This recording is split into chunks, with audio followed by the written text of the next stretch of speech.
Buongiorno a tutti, benvenuti nell'auditorium della Regione Friuli Venezia Giulia.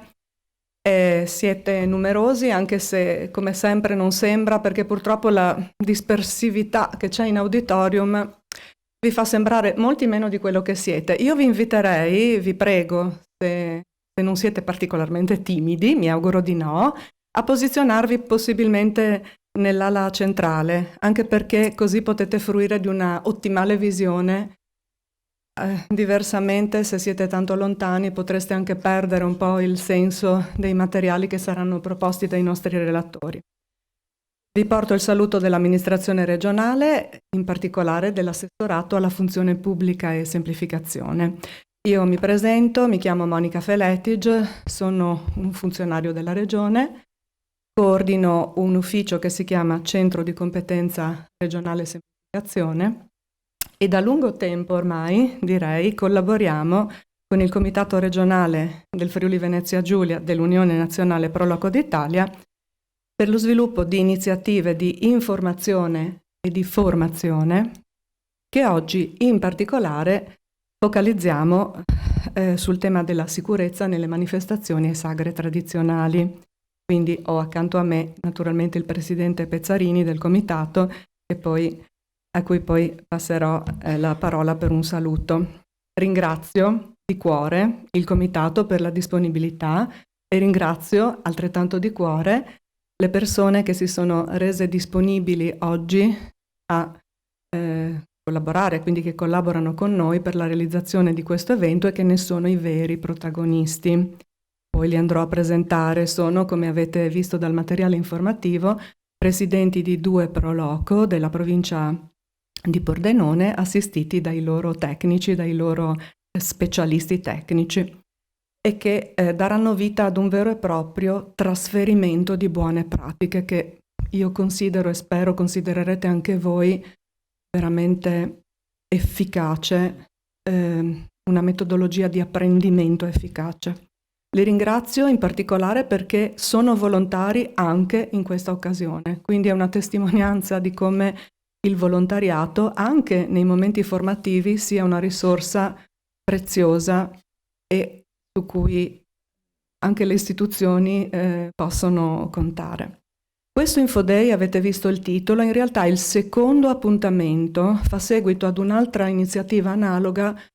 Non so naturalmente se tra di voi fosse presente qualcuno al 17 novembre 2018 in cui facemmo la prima iniziativa. Quindi ci inseriamo in quello che insieme al comitato è un percorso di formazione. Il primo Infoday riguardava una grande manifestazione in cui l'organizzatore era un ente pubblico, cioè un comune. Oggi invece cambiamo obiettivo, cioè raccontiamo di un evento un po' più piccolo e di un evento medio dove gli organizzatori sono le associazioni pro loco. Quindi attraverso la loro testimonianza diretta racconteremo e cercheremo quindi di aiutare le altre pro loco a costruire un percorso di consapevolezza per gestire i rischi insiti in qualsiasi manifestazione, piccola, media oppure grande, come abbiamo visto nella volta precedente. Perché riteniamo opportuno farlo? Perché purtroppo incombe sempre l'ala di qualche situazione imprevista sugli eventi, sulle manifestazioni pubbliche. Non credo sia necessario ricordare che cosa è successo a Corinaldo a dicembre del 2018. Lì eravamo in una struttura fissa, una discoteca, ma purtroppo hanno perso la vita 5 ragazzi e una mamma, una giovane mamma.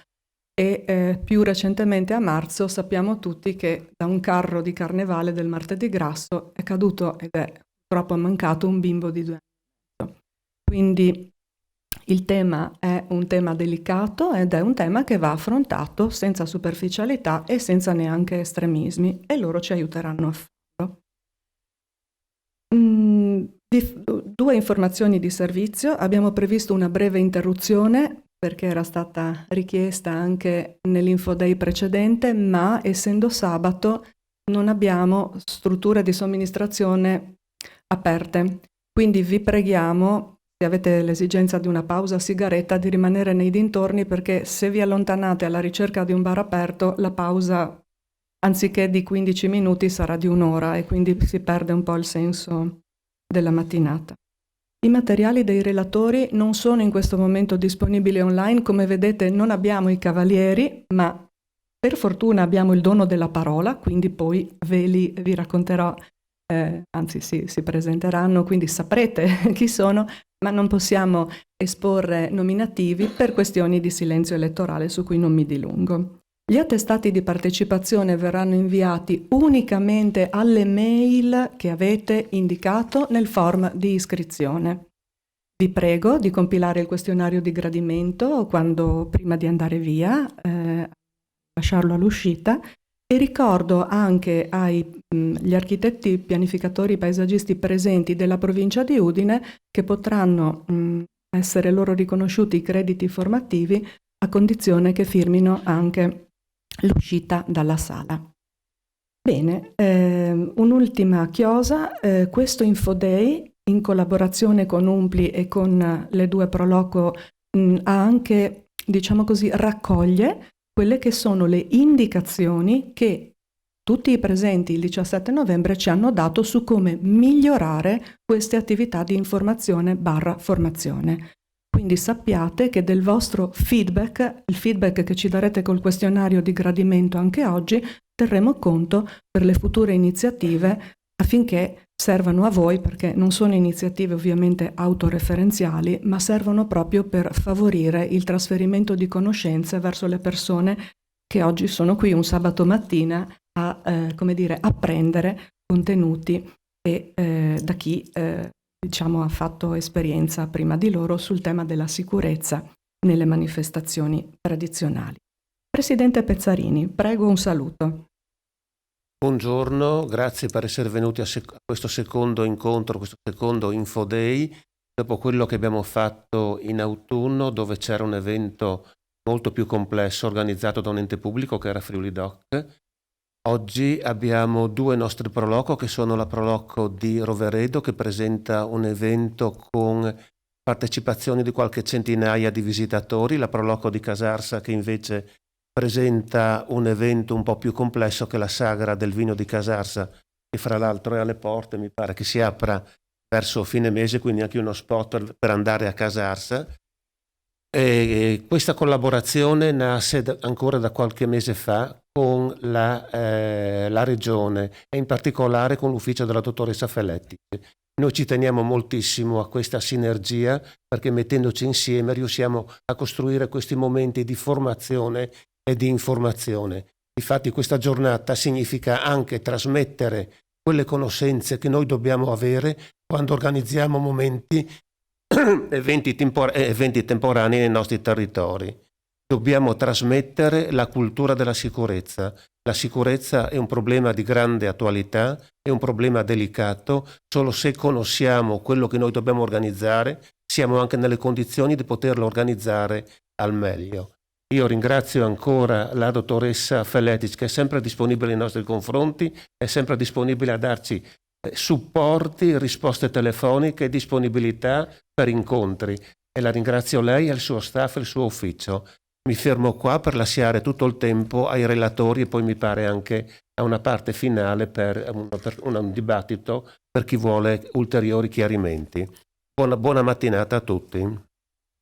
Grazie Presidente Pezzarini, ringrazio scusate ma rubo un applauso perché mi sembra giusto per tutti i motivi che ho detto prima, perché la sinergia poi tra istituzioni, tra privati è, come chi mi segue lo sa, è un po' il motivo dominante dell'attività che cerchiamo di fare in Regione, quindi abbiamo un approccio in cui si cerca sempre di lavorare insieme. Bene.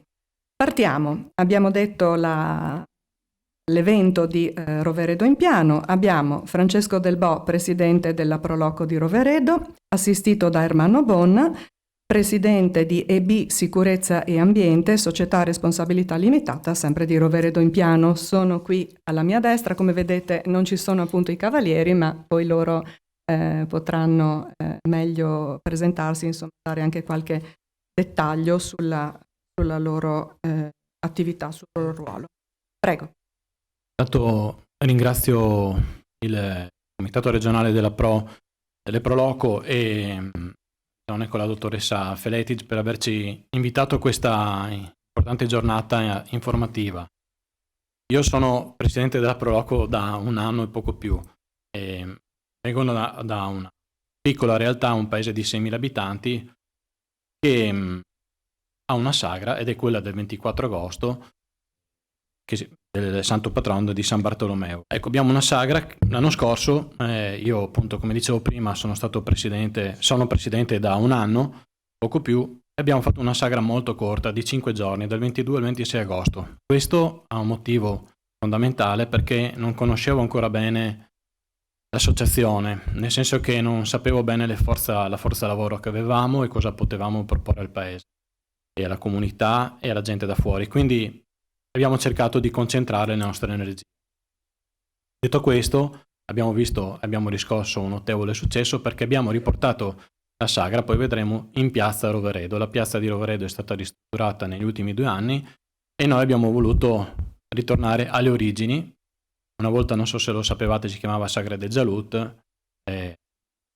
Io sono, diciamo, un tradizionalista, mi piaceva riportare la sagra di San Bartolomeo, perché poi ha una storia anche centenaria. E da dove siamo partiti? Allora, io faccio una piccola premessa: lavoro in uno studio di ingegneria, sono un geometra, mi piace disegnare a computer e via di seguito, quindi ho forse una predisposizione a questo campo, però la cosa che mi sta più a cuore è il benessere dell'associazione. Noi abbiamo avuto un'associazione, ed è ancora tutt'oggi in crisi a livello economico per problemi del passato, e facciamo fatica a risollevarci perché sappiamo che i budget sono sempre limitati, però abbiamo trovato un terreno fertile da cui partire, nel senso che avevamo le idee chiare su come gestire l'evento. Io personalmente, forse anche appunto per la declinazione professionale che ho cercato di portare un po' la mia esperienza lavorativa nel campo della Pro, e quindi ho pensato a dove possiamo partire. Innanzitutto io non conoscevo, perché vengo da un altro ambiente, la filarmonica, e quindi devo capire dove andiamo a parare, quali sono le leggi vigenti e le normative. E poi passare la commissione di pubblico spettacolo senza avere problemi di sorta, quindi avere un progetto ben chiaro in testa, in modo da poi poterlo anche esporre senza avere problemi e avere prescrizioni, e ottenere un risultato certo, proporre un evento sicuro e pensato possibile in ogni dettaglio.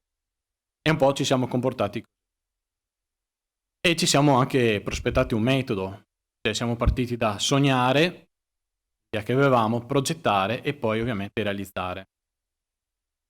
Per quanto mi riguarda, appunto, abbiamo studiato le norme tecniche circolari, tutto quello che consegue un po' il mondo pro, e poi abbiamo avuto anche un dialogo continuo con le istituzioni. Questo veramente cercato da tutto il consiglio direttivo della Pro. Perché? Perché abbiamo la necessità di un confronto. Sapete meglio di me qual è la strada giusta da percorrere quando bisogna organizzare un evento. Questo è un grande punto di domanda. Per quanto mi riguarda, l'unica cosa che potevo fare era avere le idee ben chiare in testa e esporle, e con gli uffici tecnici finali fin dall'inizio. Ovviamente sappiamo che facciamo volontariato, quindi facciamo volontariato, sì, però abbiamo anche una responsabilità che è molto importante, perché dobbiamo creare degli eventi che siano usufruibili da tutte le fasce e quindi cercare di fare in modo appunto che l'aspetto della sicurezza sia uno degli aspetti principali, forse quello in cui bisogna far ruotare la maggior parte delle proprie tematiche da realizzazione di questo progetto. E poi condividere ancora, condividere le proprie idee. Infatti quest'oggi io la prendo veramente come una grande opportunità di condivisione, perché ritengo che ci sia una strada maestra, perché penso che tutti noi abbiamo esperienze e abbiamo posti diversi, problematiche diverse, quindi il nostro veramente è un esempio, e speriamo possa essere utile a tutti noi per proseguire nella strada che è stata tracciata che è quella di avere eventi. E quindi, come ho detto prima, c'è stata una fase preventiva, quindi uno studio, un'analisi, per quanto possibile, di testi e leggi. Io non mi sono fatto tanti problemi, lo dico sinceramente.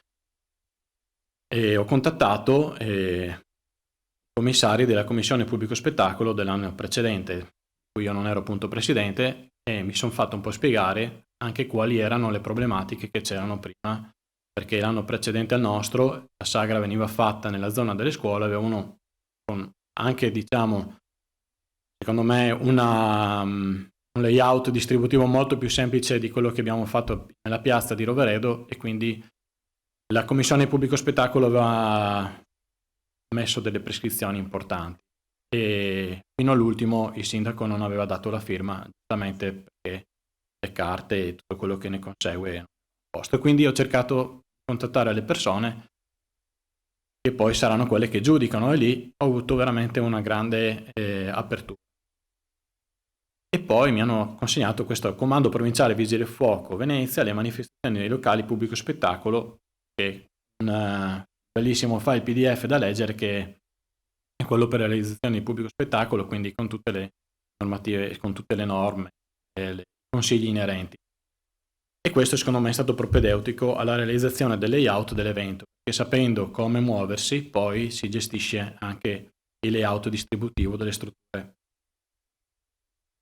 Sempre nella fase preventiva, appunto, ho analizzato cosa non aveva funzionato nel periodo antecedente alla mia presidenza, e quindi avevo la necessità di capire diverse cosucce, e nello sviluppo e nell'illustrazione delle scelte ho coinvolto ovviamente gli uffici comunali, perché poi sono quelli che ti dicono sì, puoi fare le cose oppure no. E lì, anche con degli episodi curiosi, perché alla fine mi sono studiato le leggi che mi interessavano, diciamo, e sono riuscito a far comprendere che quello che avevamo in mente di fare in piazza era fattibile, perché poi la piazza di Roveredo, per un vincolo assurdo, ha un vincolo per le belle arti, perché c'è un canale storico che passa. Mi avevano fatto un po' di storia, ma non avevano letto neanche la legge loro, l'ho letta io, e gli ho detto: guardate che è scritto così, le manifestazioni di pubblico spettacolo. Il problema era che le tensostrutture non volevano che mettere in piazza, perché dicevano che le strutture non possono essere messe, ma è scritto nella legge che praticamente fino a un massimo di 120 giorni puoi mettere strutture, quali capannoni o altro. Noi li abbiamo zavorrati perché non abbiamo possibilità di mettere picchetti, quindi non c'era nessun problema, ma sono dovuto tornare in comune con la stampa della legge regionale evidenziata, e mi ha detto sì, scusa, hai ragione. Però se non approfondivo magari mi fermavo. Quindi quello che mio consiglio da questo punto è veramente, per quanto possibile, comprensibile, perché poi anche bisogna sapere un po' di forse le norme, ma con i vostri consulenti cercare quali sono i punti a vantaggio per cercare di costruire gli eventi nel miglior modo possibile. Alle mie spalle, vedete, è stato un esercizio di stile il mio, ma l'ho creato in 3D. Ho ricreato in 3D la piazza e tutte le situazioni che avevo, semplicemente perché, ok, so usare questi tipi di programmi, però mi è servito veramente perché mi sono sono riuscito a vedere i rapporti che c'erano tra gli spazi e le tensostrutture che volevo mettere, i gazebo e quant'altro, e anche per illustrare a chi non è proprio abile nella materia tecnica. Diciamo, questa è una foto più o meno, e quindi è stato anche questo molto apprezzato, ma questo è stato esclusivamente, come dicevo, un mio esercizio di stile, perché avevo bisogno di capire dove andavamo a parare. Vedete, qua c'è un'altra visuale, questa era una prima bozza, poi in realtà il capannone che abbiamo messo era più grande, però avevo proprio ricreato un po' tutto quanto per far capire anche agli enti quali erano le nostre intenzioni. Secondo me, appunto, un disegno tecnico magari un po' più difficile, in questo modo abbiamo risolto il problema. Per esempio la pista da ballo con il palco, così, ho fatto vedere un po' di quello che avevamo preparato. E poi sicuramente io ho pensato che dobbiamo anche individuare professionisti più adatti.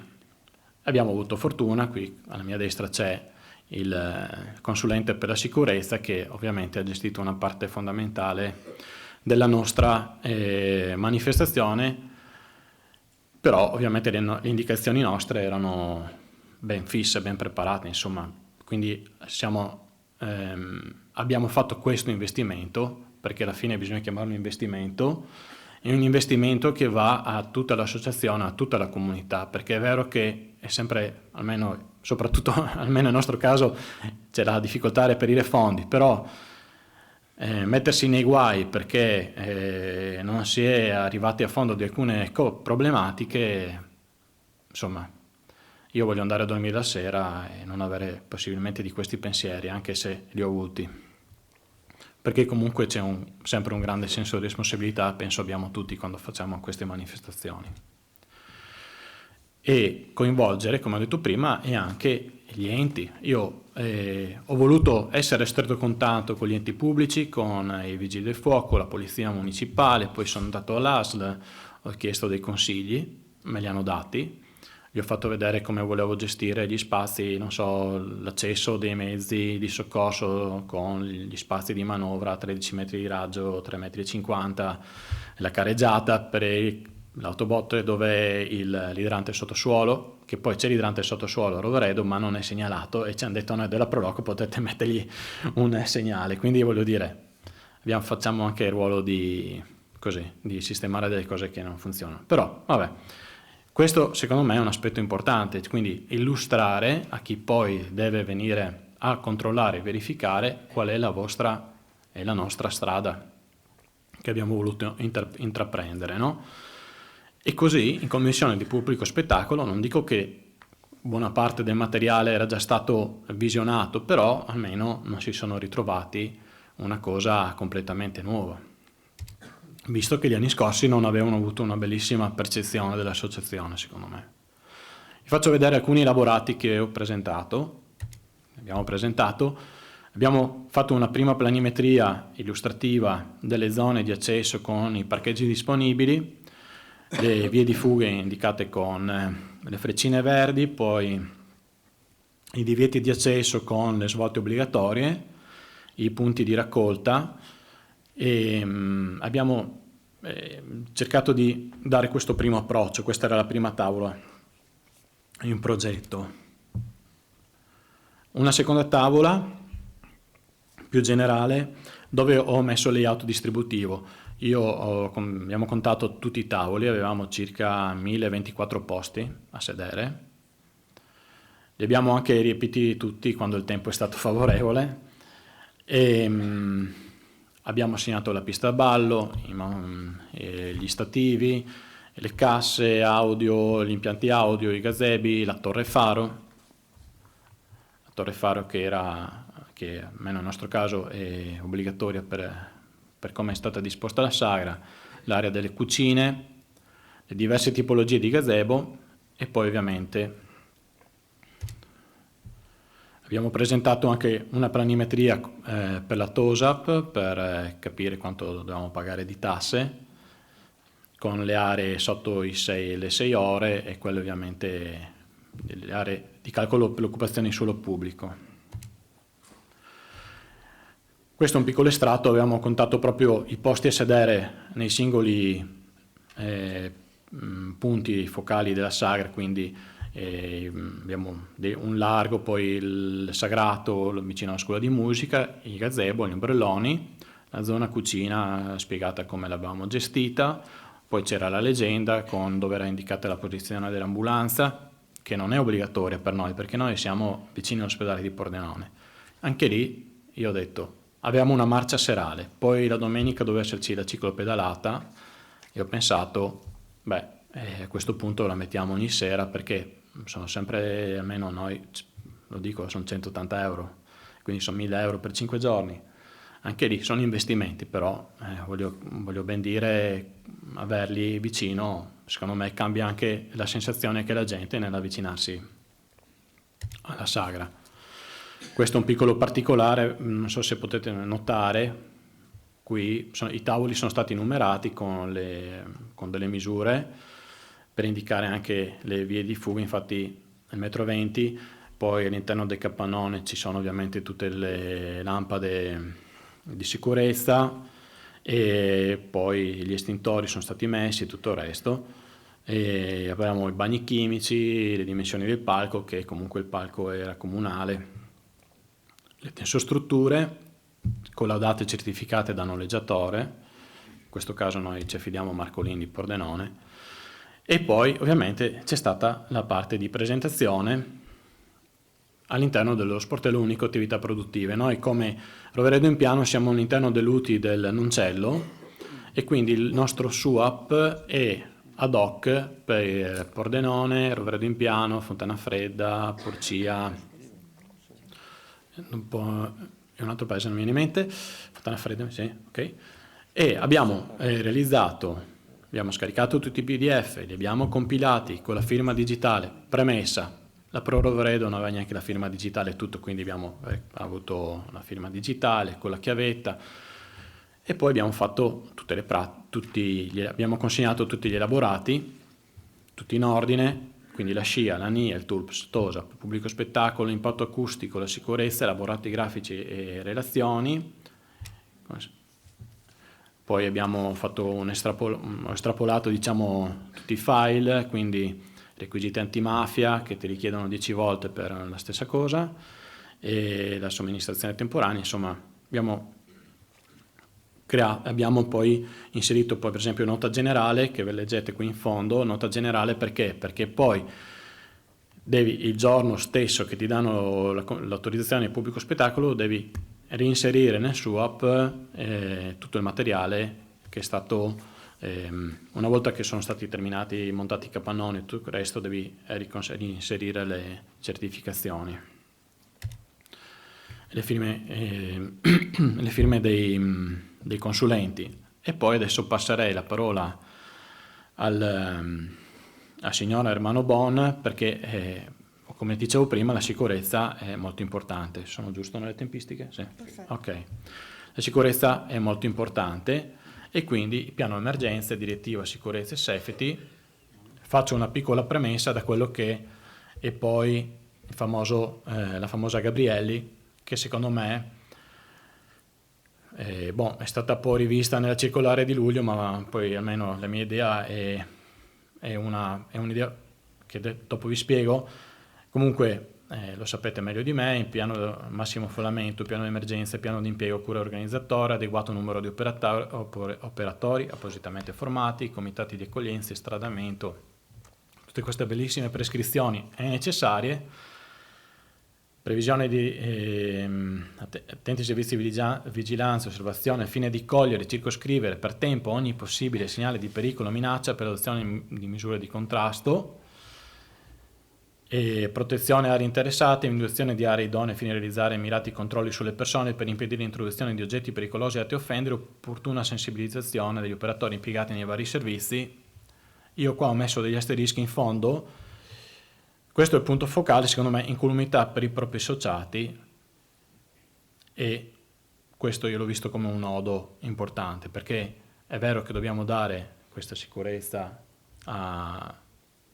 però alla fine abbiamo, diciamo anche un po' come stanno le cose. Noi siamo un'associazione piccola e l'anno scorso abbiamo avuto sì un incremento di soci per vari motivi, però avere personale, formarlo per tempo e tutto non era gestibile, e soprattutto io penso che il livello di responsabilità per il presidente sia anche, almeno nel mio caso, abbiamo scelto una strada diversa che dopo vi illustriamo, perché ho pensato che la forza lavoro, quella un po' più preparata, va nei posti focali, cucine, cose così, e ad accogliere le persone metti magari anche l'anziano, così che insomma qua richiedono anche un occhio critico nella gestione, nell'instradamento e nell'accoglienza, no? Perché bisogna fare controlli, ispezioni eventualmente, quindi insomma secondo me questo è uno dei punti principali che sono da affrontare. Poi con la circolare di luglio ho modificato qualcosina, lo sapete forse tutti un po' meglio di me, e poi ok, soggetti iscritti a associazioni di protezione civile. Io l'anno scorso ho richiesto protezione civile, nessuno si è fatto sentire, ho mandato 3 email al comune, non c'era la possibilità, perché bisogna chiedere a Palmanova, il comune, per il sindaco, non si capiva niente. Alla fine non mi hanno dato la disponibilità della protezione civile. Avevamo un solo vigile urbano la sera che avevamo la marcia, e quindi cosa fai? Poi richiedono una testata idoneità psicofisica. Cos'è? Che formazione bisogna dare? Dove ci si informa? Insomma, secondo me ci sono alcune. Ok, corso, rischio, alto rischio incendio, va bene, fatto, personale, d'accordo. Però ci sono dei punti, almeno, che noi non riuscivamo a gestire. Quindi, veramente, il giorno prima di iniziare la sagra, la notte, prima di dormire ho detto, ma se succede qualcosa qua, come funziona? Perché c'è il ragazzo che mi entra con lo zaino, con le birre dentro, magari un gruppo un po' violento, qualcuno che fa atti di vandalismo, chi lo gestisce questa cosa qua? Io già come presidente c'è da fare 2000 giri ogni giorno, più la sera devi fare guardiano, sinceramente non esiste. Cioè, almeno nel mio caso ho cercato di mettere soldi, e non pochi, e l'abbiamo messa, e soprattutto io la vedo come una garanzia per l'incolumità dei miei associati, e ci siamo affidati a un'azienda che è personale formato in possesso di autorizzazione prefettizia. Quindi, e lì abbiamo avuto il feedback, perché una sera erano entrati appunto dei ragazzi che non erano proprio sobri, e personale, pila in faccia, cosa avete nello zaino, avevano le birre, svuota tutto, butta via, potete anche andare fuori, li hanno accompagnati un po' lontano e li hanno lasciati andare, non hanno detto una parola, anche perché vabbè, questo era alto 1,90 m, pesava 110 kg, i responsabili questo della sicurezza, e hanno detto che forse non era il caso mettersi lì. Però è anche vero che questi, che hanno l'autorizzazione prefettizia, quando escono dalla loro postazione, la questura sa che ci sono rovere d'impiano in questo caso, e quindi la sera avevamo 4 persone più una notturna, ve lo dico, abbiamo speso 3.300 euro, e non sono pochi su un budget come il nostro. Però veramente, secondo me, la garanzia di sicurezza che abbiamo dato durante la sagra è stata da tutta ben vista, e sinceramente preferisco andare in perdita nella sagra e andare a dormire la sera tranquillo, perché già le giornate della sagra, lo sapete meglio di me, sono sempre molto intense. Adesso do appunto la parola a signora Manobon, che ha gestito il piano gestione emergenze e altre appunto incombenze in questo tema. Prego. Buongiorno a tutti. È bello lavorare con un geometra, perché almeno si sa e ci si semplifica la vita per alcune pratiche, ma soprattutto è bello, per quanto mi riguarda, che quest'anno faccio le nozze d'argento con la sicurezza. Sono 25 anni che me ne occupo dalla 626, e sempre dal mondo industriale, quindi non ho questo background per quanto riguarda le manifestazioni, ma dal punto di vista di metodo assolutamente sì. E lascio un attimo questa slide perché ha un suo significato, dove sentire che è così scontato adesso questo percorso, no? Nel predisporre, nel valutare, nel prevedere, vuol dire, insomma, è importante che sia stato anche digerito. Io qua vedo Carlo Bolzonello, che saluto, e dovrei fare una premessa, cioè da dove è nata questa esperienza per quanto riguarda le manifestazioni, e al di là di seguire con il Comune alcuni aspetti, il Palazzetto dello Sport ed altre cose in cui ho avuto i primi contatti, nasce in verità l'anno prima, cioè con la Notte Rosa, no? Che magari qualcuno ha sentito parlare, dove questo gruppo di professionisti, commercianti e imprese avevano deciso di fare una manifestazione ampia, perché aveva comunque un potenziale ricettivo e poi anche misurato, insomma, tra le 1.500 e 2.000 persone, in un'area ampia, fra cui anche la piazza, dove c'erano diversi punti di accoglienza, di divertimento, piuttosto che... E naturalmente in piazza c'era il cantiere, perché si stava anche facendo, quindi il coordinamento di tutte queste cose restava complesso, con tutte le protezioni. Da lì abbiamo studiato quelli che possono essere gli aspetti proprio metodologici di analisi, no, dei piani di emergenza, di quelli che possono essere gli scenari. Pensavo anche solo all'aspetto, lo uso fra le virgolette, no, di aggressione terroristica potenziale, di oggetti che venivano lasciati a terra, come muoversi, come non gestire, cioè come far gestire anche situazioni che possono essere potenzialmente di panico, cose che tutto sommato erano dal punto di vista anche di predisposizione, ma perché a casa mia in un paesino così piccolo ci possono essere questi aspetti? Beh, insomma, non fosse altro perché c'è la base di Aviano vicino, non è una cosa da poco da non considerare. Quindi i contatti che ho personalmente avuto, qua uso più l'io che il noi, è proprio quello invece con le autorità, che era quello di dire come ci muoviamo e cosa dobbiamo fare, no? Devo dire la verità che da parte dell'amministrazione comunale, da parte dei tecnici comunali, in particolare l'architetto Zingaro, abbiamo fatto un gran lavoro di preanalisi proprio per capire come muoverci e cosa affrontare sia dal punto di vista tecnico, perché sì, le strutture devono essere anche zavorrate o comunque in ogni caso trattenute di fronte a un evento atmosferico che poi vedremo dopo, che puntualmente naturalmente per la legge di Murphy accade, no? e si presenta. Quindi che cosa accade nel caso in cui ci siano queste situazioni? Nel caso in cui ci siano delle persone che possono avere un po' uno stato euforico, diciamo, molto allegro, no? È una sagra, quindi si è contenti. Ma nel momento in cui si preparava tutto questo, ma c'è un motivo per cui si parla non solo della sagra, ma sto facendo una panoramica generale, naturalmente succede a Torino. Noi avevamo predisposto tutto quanto, era tutto fatto bene, contenti, chiuso in modo che si era in anticipo, naturalmente con tutte le variabili. Sapete che quando si preparano delle sagre ogni giorno poi c'è un'iniziativa nuova, ma mettiamo anche questo, mettiamo anche quello, ricomincia un po' tutto da capo, ma è dinamico, è divertente, faccio parte del paese, lo faccio anche volentieri, insomma.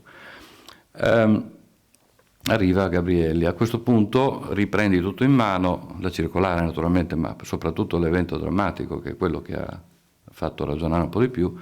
Riconsideriamo, ricontatto di nuovo le ASL piuttosto che i vigili del fuoco, piuttosto che il comandante in questo caso di Pordenone, rivediamo, rileggiamo con quest'altra ottica. Per fortuna tutto sommato andava bene quello che era stato previsto, quindi il lavoro non era necessario riprenderlo per mano.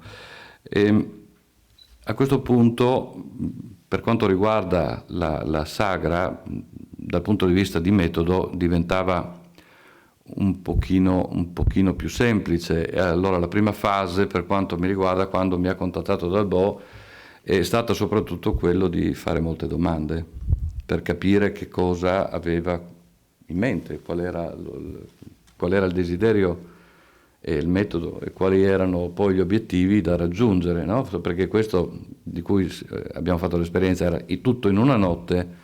Questo invece era ripartito e c'erano degli aspetti anche diversi, pur simili ma diversi. E quindi capire soprattutto il chi fa che cosa, come, quando e soprattutto perché. Poi è un metodo molto semplice che si usa quasi dappertutto, per ogni cosa, no? A questo punto Dalbò ha incominciato a spiegarci, perché il documento sì, non esce da solo, naturalmente deve essere poi applicato, non può essere solo per far contente gli enti piuttosto che la commissione di pubblico spettacolo, devi poi essere davvero in grado che di fronte a uno scenario, premesso che non tutti sono professionisti ed è tutto verso il volontariato e da volontari, di fronte a una situazione di emergenza, uno degli elementi fondamentali è proprio la gestione, per esempio, della sorpresa, del panico, dell'agitazione, no? Dell'inaspettato. E di conseguenza creare questi scenari anche dal punto di vista mentale per prepararli è davvero molto importante, per non trovarsi quantomeno sorpresi o impreparati.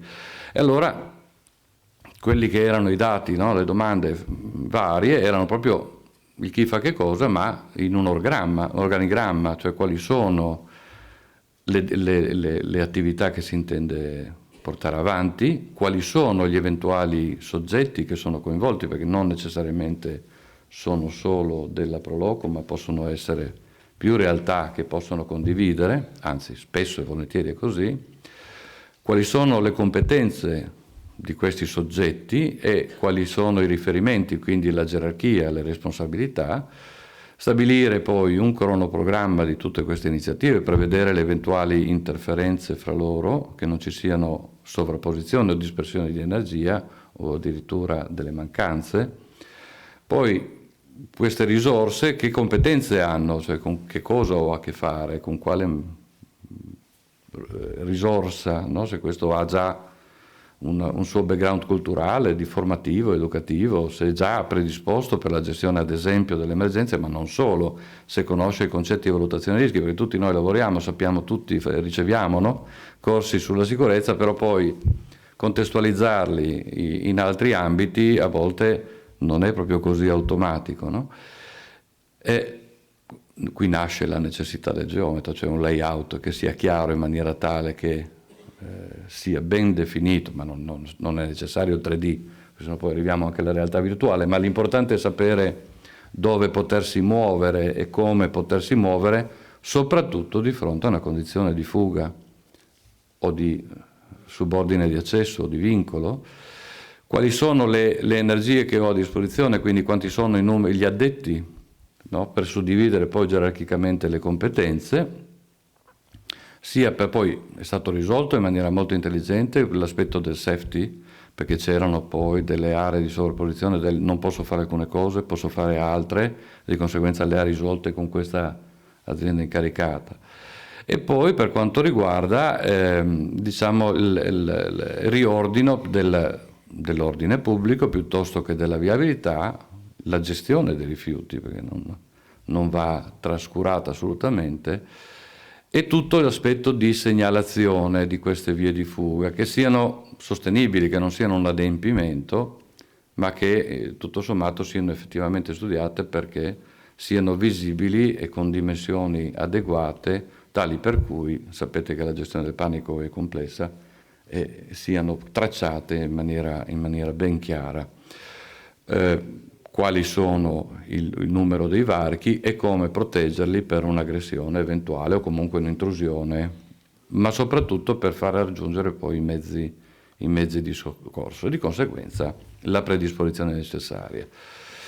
Di conseguenza dal punto di vista di preparazione vale tutto quello che abbiamo appena detto, cioè la lettura piuttosto che la condivisione e qua naturalmente è necessario che ci sia, ma c'è, una collaborazione da parte degli enti, dopodiché gli aspetti di security, fra le altre cose va bene c'è l'impatto acustico, ma tutte queste cose sapete che ci sono, devono essere poi realizzate e anche sostenibili, ma soprattutto poi monitorate dopo, no? Durante l'opera, cioè questi regolamenti sonori devono anche poi essere applicati effettivamente. Poi c'era l'aspetto HACCP, che è stato affrontato, è stato gestito molto bene, sono stati fatti degli incontri, insomma una visione abbastanza ampia, a tutto tondo.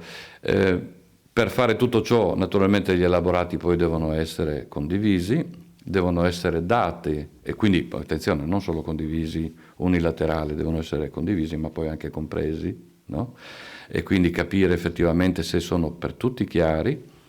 A quel punto è chi fa che cosa, la distribuzione dei ruoli, dopodiché naturalmente le riunioni necessarie per preapertura.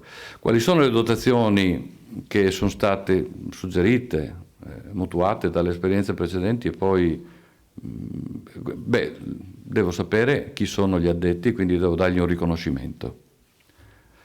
Dopodiché sapere anche come comunicare. Non necessariamente i cellulari sono sufficienti, a volte non lo sono, e di conseguenza, oppure sì, lo sono a seconda di come si è, dove si è, insomma, perché se uno poi fa una sagra in montagna a volte ci possono essere i problemi, di conseguenza stabilire, definire quali sono i sistemi di comunicazione, chiari, anche la voce va bene, dipende dove si è, considerare tutti gli aspetti di segnalazione in caso di allerta piuttosto di problematiche, quindi ripeto le cartellonistiche sia orizzontali sia verticali, in caso di notturna le illuminazioni. Questi sono tutti elementi che sono necessari. Naturalmente qua il conto va su, no? I conti economici vanno su, ma se, ho detto prima, no? Cioè questo è un investimento, se queste cose sono valutate e sono una volta per tutte, due, è chiaro che se i comuni possono poi contribuire nel semplificare certi aspetti, sono sicuramente gradite, viste anche in un aspetto di prospettiva di quelli che possono essere il bene comune, no? Ma questi sono altri ambiti. E naturalmente poi l'altro aspetto importante è che ogni addetto avesse la piantina della manifestazione che fosse in qualche modo, non dico georeferenziata, ma suddiviso in quadranti, tanto per dire io, come la scacchiera, no? Io ho il problema qui e di conseguenza ci si muove poi nella gestione delle emergenze in quello che è stato previsto e pianificato, concentro le mie risorse esattamente su quel punto lì e non su altri, perché se no una chiamata generica non porta a nulla. Durante la manifestazione, qua io mi ero rilassato, per cui era più un problema suo, per cui. Però insomma sono andato a curiosare e quello che conta è che non è che tutto va bene, ma avere la capacità critica anche di analizzare cosa non va bene per trarre spunto, per migliorare per la serata dopo quando c'è o per l'occasione dopo, direi che sicuramente è importante. Ho sottolineato la calma e la professionalità, naturalmente nessuno si deve agitare, ma sono due parole facili, ma di fronte a un evento questa calma e questa professionalità non sempre si riescono a travisare, quindi nella scelta anche delle risorse per quanto riguarda certe squadre credo che sia importante capire le capacità caratteriali del singolo, ok? Perché mi è capitato di partecipare a dei corsi che organizzo per il primo soccorso, gente che voleva, no? Poi alle prime situazioni delle slide un po' più, insomma, svenivano, di conseguenza poi si doveva soccorrere chi doveva soccorrere, ecco, quindi era un po' complicata la cosa. E allora un conto è la buona intenzione, un conto è effettivamente poi avere delle caratteristiche che si devono. L'altra cosa che ritengo necessario sottolineare è che non serve essere protagonisti. Quando si è professionisti non si cerca protagonismo, si fa il proprio lavoro e lo si tiene come profilo basso, che credo che sia l'elemento migliore. Ecco, io ho terminato, spero che questo approccio, che non dà soluzione ma dà un aspetto più che altro metodologico, il normativo se l'è ben studiato lui, quindi l'abbiamo poi visto insieme, però spero di avervi dato degli spunti di riflessione considerando tutto questo effettivamente un investimento e non un costo. Allora si guarda in un'ottica diversa. Grazie.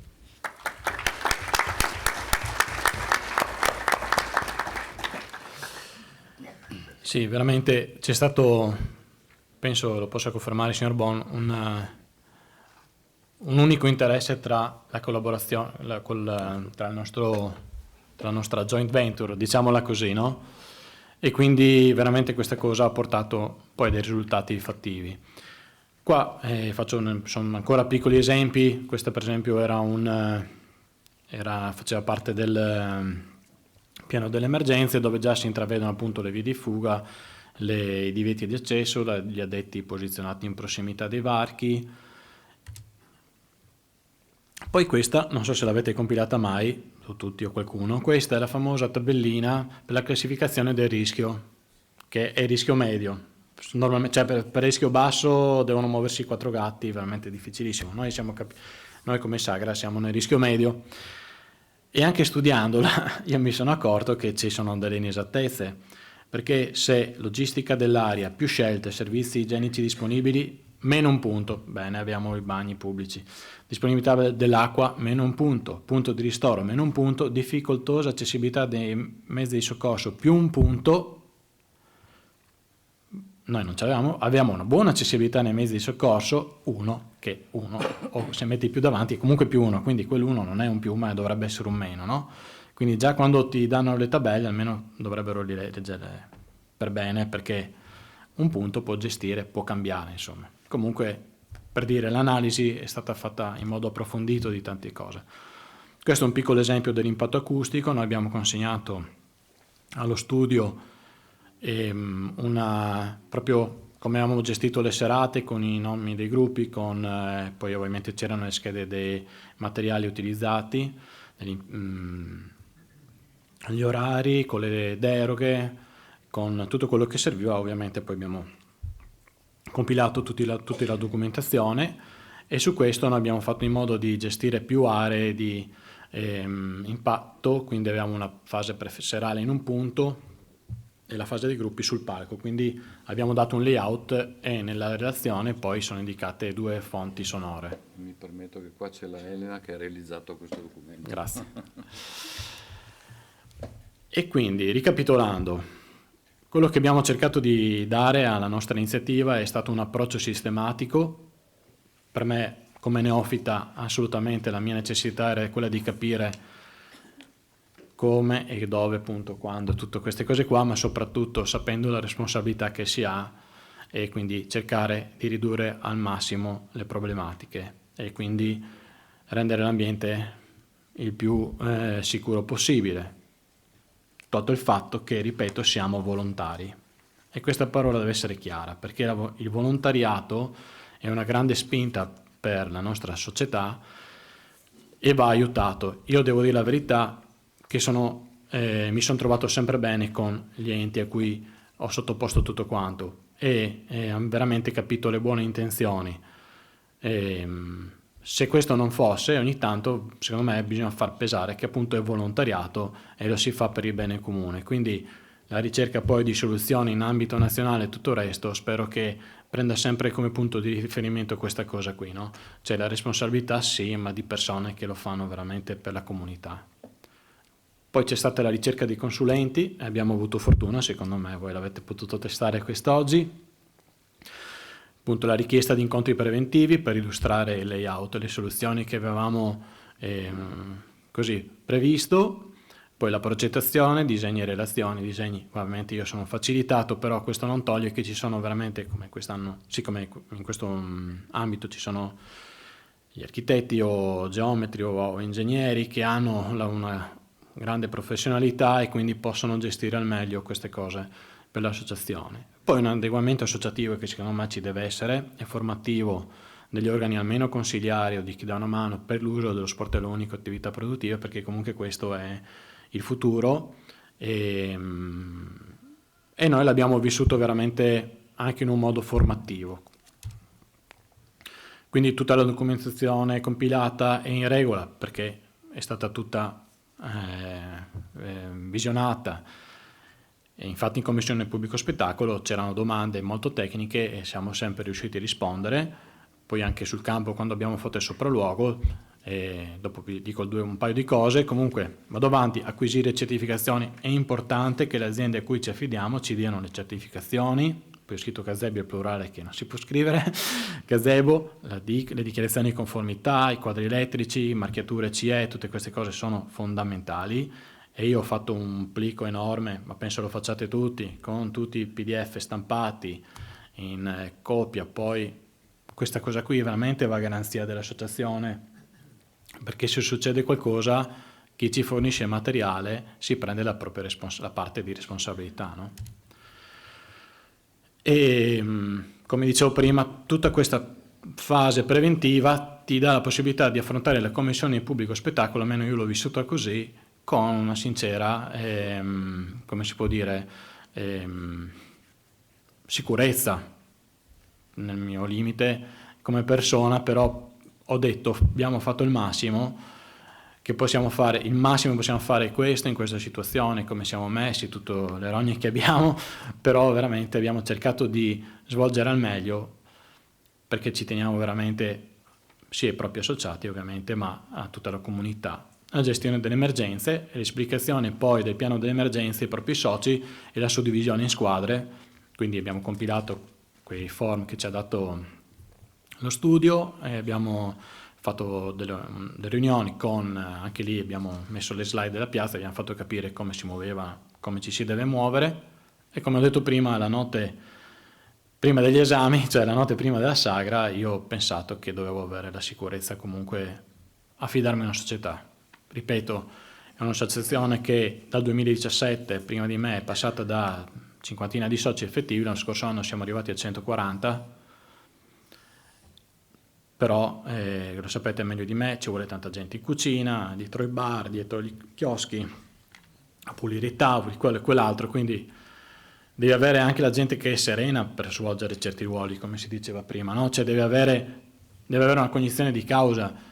Io non mi sentivo di dover affrontare con tutto il personale che avevo, con alcune persone, queste situazioni, quindi ho cercato di fare una soluzione, anche se magari antieconomica, però l'ho presa appunto anche lì come un investimento, perché comunque hai a che fare con persone che sanno il loro mestiere, che fanno questo stewarding, che danno queste valutazioni, sanno capire quali sono i ragazzi che magari, o le persone anche adulti, ovviamente, chi è brillo, chi sta tirando un po' troppo la corda. Vi faccio un esempio: c'era un ragazzo, si è disteso su una panca, io non capivo cosa stava facendo, perché ovviamente io giravo vuoto così per vedere, sempre l'occhio critico, walkie talkie, auricolare, ho detto qua c'è un ragazzo seduto sulla panca, non so, disteso, non so se si è sentito male, ubriaco, intervenite. Sono arrivati in due, non vedevano l'ora di intervenire perché era tutto tranquillo, sono arrivati come i falchi e gli hanno chiesto cosa aveva, no, mi ero ero un po' stanco, va bene, e hanno tenuto un po' d'occhio, era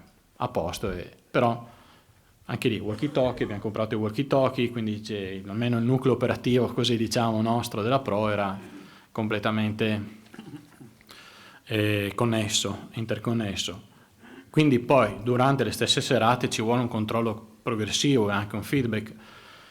Anche il fatto di avere queste persone, banalmente, ci sono tanti soldi che girano, bisogna portarli in cassa continua, la cassa continua è distante 400 metri, due persone seguono il personale che va in cassa continua. E questa cosa sinceramente non mi dà fastidio, e quindi anche questo punto di vista è stato molto importante.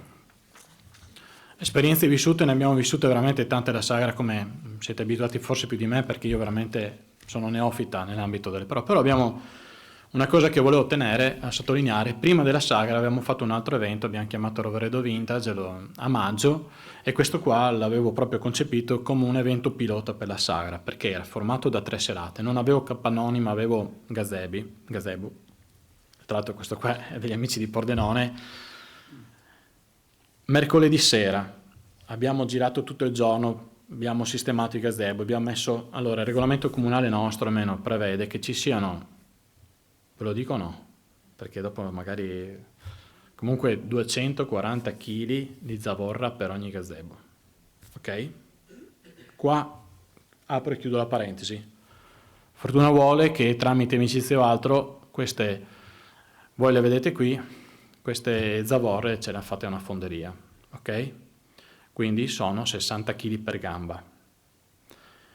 È venuto, noi era l'una di notte, mezzanotte, siamo andati al pub, finamente stanchi, ti bevi una birra con gli amici, ci chiama il barista dalla piazza, qua è successo sentivamo piovere, ma ha detto vabbè, pioggia sì, forte, sì, forse un po' troppo forte. Tenuto in piedi il gazebo, perché? Perché il giorno dopo passa la commissione pubblico spettacolo, e chi va a montare i gazebo, 20 gazebo alle 7 di mattina? Nessuno. Poi devi avere la carta di architetto che dice che devono essere regolarmente montati, quindi li fai la notte precedente, ok? È passata una tromba d'aria, adesso non vorrei sbagliarmi, c'è un roveredano che ha una stazione meteorologica, in 15 minuti, ok, la potenzialità era di 1 metro d'acqua. Quindi è venuto un uragano che è passato a zig-zag in piazza e ci ha fatto fuori diversi gazebi. Sembrano dei ragni schiacciati, però se voi notate c'è un'automobile e non è stata coinvolta. Perché, ripeto, un investimento della Pro, il gazebo è rimasto lì, ma se mi andava sulle automobili forse era molto peggio. Okay? Abbiamo fatto fuori il gazebo purtroppo, però anche incolumità, insomma, non è da sottovalutare. Ci siamo premuti anche di questo. Ed è stata un'esperienza formativa. Siamo andati a dormire alle 4 di mattina perché poi devi toglierli tutti, sistemarli, poi avevo tavoli in giro che sono partiti come i missili. È stato un disastro, sono state qualche migliaio di euro di danni, così tanto per gradire, però abbiamo fatto la prova empirica che servivano. E questo, ripeto, fa sempre parte del problema costi e investimenti. È vero che ci sono dei costi, ora chiudo ormai l'intervento. Secondo me, almeno nel nostro ambito, se fosse possibile nel vostro non lo so, però l'idea mia è che un comune deve mettere, o non so chi, deve mettere a disposizione delle risorse, perché la sicurezza non è che se la Proloco fa la sagra o l'evento è perché noi vogliamo divertirci a cucinare, non è una festa privata, è per tutti, per la comunità, quindi secondo me questo tipo di spese, con un pacchetto che secondo me in un bilancio ci può stare, 6-7 mila euro all'anno, nel nostro caso potrebbe essere per diversi eventi, hai personale che ti fa la sicurezza, ma veramente sicurezza, non è il ragazzino con il giubbettino giallo che se passa uno di 1,90 m lo cioè è gente che è abile e abilitata soprattutto a fare queste cose, è abilitata, secondo me è fondamentale questo concetto. Quindi questa cosa dovrebbe essere, io mi sono portato un po' oltre forse quello che dovevamo spiegare oggi, però dico, questo punto deve essere, per me è un punto che non, la Proloco ti dà tutto, però ci deve essere veramente, io non posso avere un vigile urbano solo in una sera di una sagra, nonostante avessi i carabinieri in congedo, il personale di sicurezza, non avevo la protezione civile, come faccio? Non faccio l'evento? Per me questo è uno dei temi principali, perché il resto si combina, si fa, però veramente questo tema qua, e siccome in un anno penso che sia una spesa sostenibile da un'amministrazione comunale, ha un senso logico. Questo è lo spot finale del nostro consulente. Per quanto mi riguarda, senza cavaliere, io ho finito, vi ringrazio della possibilità che ci avete dato, spero di avervi dato qualche spunto e per quanto mi è possibile con estrema condivisione appunto di quanto abbiamo fatto, nella speranza che possa esservi utile, sarà utile ancora a noi perché ovviamente non si smette mai di studiare e di porci degli obiettivi, però il lavoro che è stato fatto è stato molto importante e ripeto, avere una Proloco per quanto possibile adeguata ai tempi che ci sono oggi è un grande traguardo. Io l'ho vista così nella nostra associazione, so che bisogna starci dietro sempre perché la gente poi si dimentica che esiste l'associazione, quindi devi sempre andare a rincorrere e cercare di essere presente con le persone, però allo stesso tempo quanto è stato fatto è stato anche molto apprezzato e ringrazio ovviamente chi ci ha invitato qui perché per noi è stata una grande occasione. Grazie a tutti, buona mattinata, buona giornata. Grazie a voi, ma grazie davvero di cuore perché avete rappresentato con un racconto fresco, io ho trovato la vostra esposizione veramente fresca, reale, convincente, affidabile, perché si percepiva proprio dal modo in cui vi siete espressi, dal materiale che avete proposto, quanto il vostro approccio alla sicurezza, al tema della sicurezza, sia, come dire, parte di voi, cioè sia un vostro credo, un vostro valore, che probabilmente permette anche, anzi leverei pure l'avverbio probabilmente, di gestire quella fase, tra virgolette, chiamiamola di negoziazione anche con gli enti, no? Con le istituzioni, che poi sono chiamate a concorrere ai controlli, ad effettuare anche i vari servizi di sicurezza durante la notte o le notti o i giorni dell'evento, ecco, concorre a creare quel rapporto di fiducia, di lealtà, di rispetto tra pubblico e privato che deve connotare la nostra vita sociale, sempre, sempre e comunque. E in questo devo dire, se mi permetto di ricordare che il vostro approccio non è diverso da quello che abbiamo sentito a novembre, quando un altro evento molto più grande, organizzato, dicevamo prima, da un ente pubblico, ci ha raccontato la sua esperienza. L'approccio è il medesimo. Naturalmente c'è diversità nell'organizzazione, uno è un privato, l'altro è pubblico, uno è un evento più grande, uno un pochino più piccolo, ma quello che conta è che l'approccio è il medesimo, e questo ci conforta, perché sono assolutamente sicura che sarà il medesimo approccio che poi ci racconteranno nella seconda parte della nostra mattinata. Ci racconterà Casarsa della Delizia con il presidente Antonio Tesolin della Proloco Casarsa e il tecnico Luigi Folin, che è consulente tecnico aziendale in sicurezza e igiene del lavoro. Grazie di cuore, quindi, e l'applauso, consentitemi, era meritatissimo. Io quasi ve lo rifarei perché proprio siete stati speciali. Grazie. E direi che ringraziando anche per la tempistica assolutamente perfetta che ci ha consentito di risparmiare 4 minuti, grazie, è incredibile, possiamo, se lo desiderate, fare la pausa. Vi riaspettiamo qui alle 11:15, ribadisco l'invito possibilmente a non allontanarvi. Successivamente alla seconda esposizione avremo anche il dibattito e la risposta alle domande pervenute nel form di iscrizione. Buona pausa. Dunque, passiamo al racconto dell'esperienza di Casarsa della Delizia. Quindi, dicevamo, abbiamo il presidente della Proloco Casarsa della Delizia, Antonio Tesolin, accompagnato da Luigi Folin, libero professionista, consulente tecnico aziendale in sicurezza e igiene del lavoro. Qui abbiamo un altro evento di dimensioni un pochino più consistenti rispetto a quello già rappresentato dalla Proloco Roveredo in Piano, ma come vedrete l'approccio al tema della sicurezza sia di chi lavora all'interno della manifestazione sia di chi partecipa, l'approccio, vi assicuro, è assolutamente il medesimo. Non rubo altro tempo, lascio la parola al presidente Antonio Tesolin. Grazie. Grazie, buongiorno a tutti voi. Farò una breve presentazione innanzitutto di che cos'è la Sagra del Vino e poi in che maniera noi ci siamo approcciati, qual è stato il percorso amministrativo di questi anni e anche il mio personale, chiaramente, perché volevo spiegare un attimino quali sono le due visioni che noi portiamo avanti nella gestione e nell'organizzazione degli eventi e che cosa abbiamo fatto in questo tempo. Io ho avuto la fortuna di essere presidente per un brevissimo periodo degli anni 90, poi ho lasciato la Proloco come presidente per fare una lunga esperienza amministrativa in comune e in altri enti, e poi sono rientrato nel mondo del volontariato quando si cessa l'esperienza amministrativa. Ecco, di conseguenza ho fatto carico di questo per portare delle esperienze che sono di governo dei processi, non di subire i processi.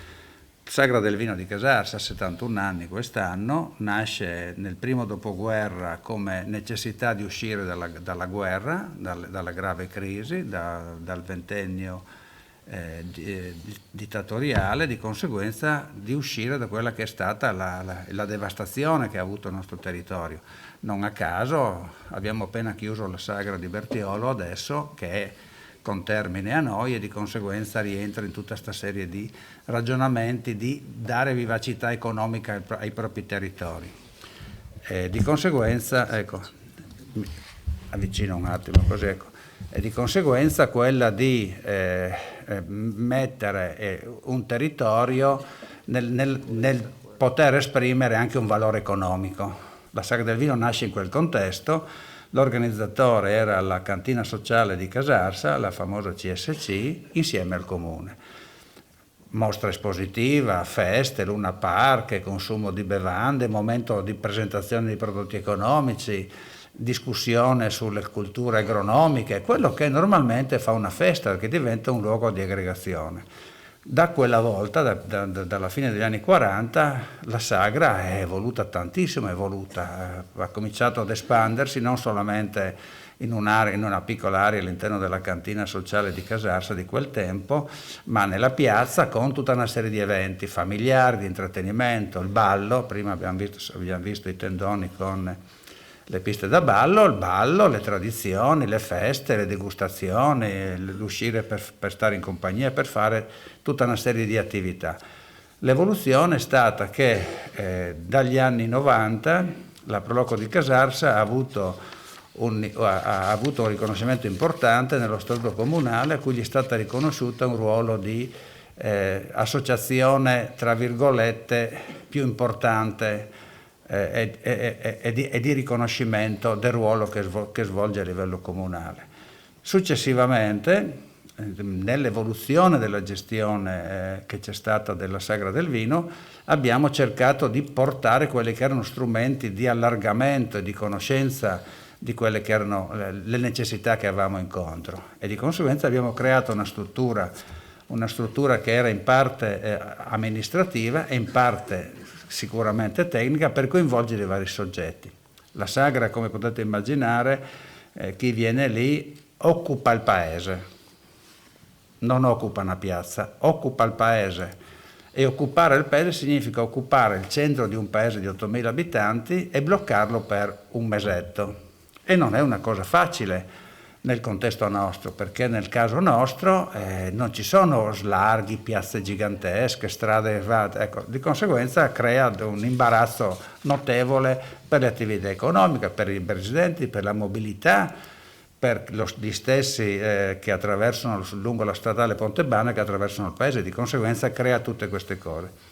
E su questa questione abbiamo mediato tutta la parte che riguarda questa parte, che riguarda proprio in che maniera andare a confrontarci su quello che era il terreno di confronto con i vari soggetti. Avete visto adesso una slide in cui si citavano più di 20 le associazioni che sono coinvolte direttamente nel fare delle cose durante la Sagra del Vino. Ecco, la Sagra ha avuto questo sviluppo, in cui ha avuto anche altre modificazioni importanti, tra cui 3 anni fa è stato adottato un nuovo regolamento comunale che la fa diventare fiera regionale. Di conseguenza, attraverso uno strumento regolato dal Consiglio Comunale, ha stabilito quali erano i principi per potersi sviluppare e muovere all'interno di questo che era un contesto molto elaborato. Di conseguenza c'è un regolamento ad hoc che regola sia le fiere in temi generali, ma regola anche l'aspetto specifico della Sagra del Vino. Su questo terreno poi, che è stato demandato alla Proloco, la Procasarsa ha dovuto dotarsi di regolamenti di attuazione, nel senso che coinvolgendo Luna Park, chioschi, attività economiche, mostre, eventi, mercatini, ambulanti, saltimbanchi, mangiafuoco e tutto quello che ci può essere all'interno di una manifestazione di questo respiro, si è dotata di una serie di strumenti che permettono di regolare tutta questa cosa.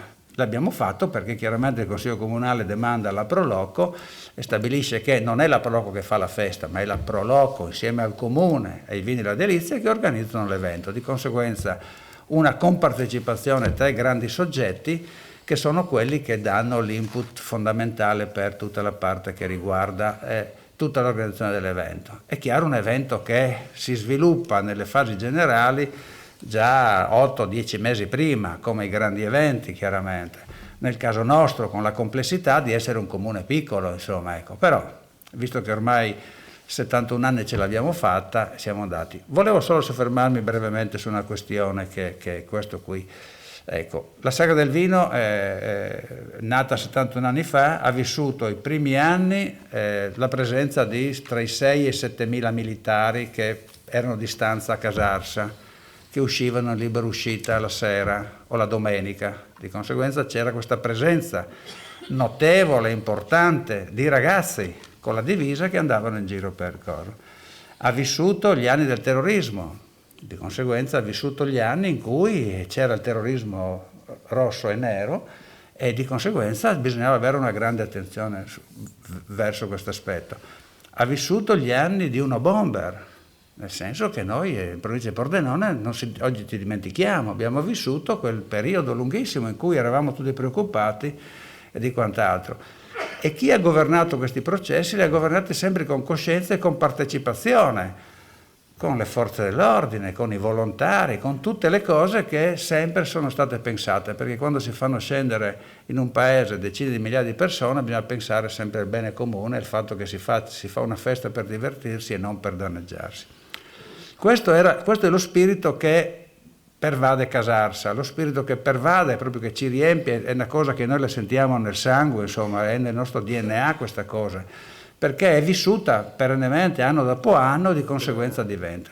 E le questioni sono state, poi entreremo nel merito in che maniera le abbiamo affrontate, in che maniera le sviluppiamo, anche poi con un'analisi mia riflessiva alla fine, in che maniera permetterci di poter fare. Io mi fermerei qui perché vedo già che mi fanno taglia che sì, io sono uno che parla, poi sì. No, ma so di qua che mi sta, è Gigi che qua mi dice riduci le robe. Ecco, io uso anche questo tono molto scherzoso e amichevole perché credo che tra noi, tra le Proloco, nei ruoli che svolgiamo, bisogna anche non darci del lei, ma darci del tu, essere tutti amici, siamo tutti dalla stessa parte e tutti noi, se possiamo dare un contributo a fare una cosa meglio e farla più con tranquillità, è la cosa migliore. Io sono Folin Luigi e sono il tecnico che ha seguito un attimino queste cose per la Proloco. Diciamo che io e Tony abbiamo voluto fare questa presentazione un po' a quattro mani e a due teste forse, no? Nel senso che ci alterneremo un pochino a parlare di alcune cose. Io anch'io con un'esperienza diciamo vissuta sul mondo della sicurezza e igiene del lavoro, con il mio collega a testa di tavola facciamo 50 anni di esperienza, 25 io e 25 lui, per cui diciamo che abbiamo un pochino gli stessi orientamenti su quello che sono le concezioni di tecnica della sicurezza.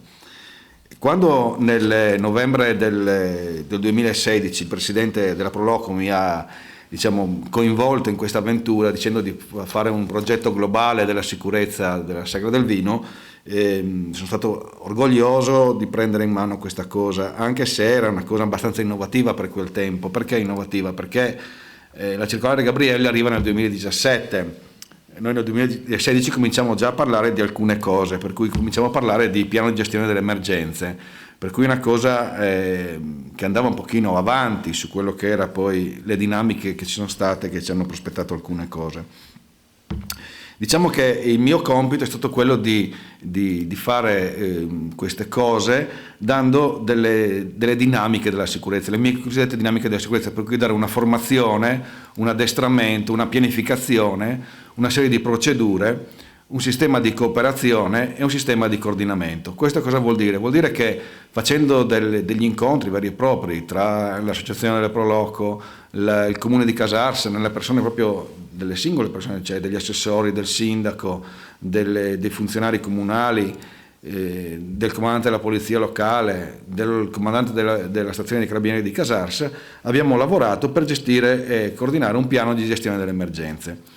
Questo perché avete visto i numeri di prima, la Sagra di Casarsa coinvolge nell'arco della manifestazione, per cui 15 giorni di manifestazioni, una cosa come 200.000 persone che abbiamo avuto l'anno scorso.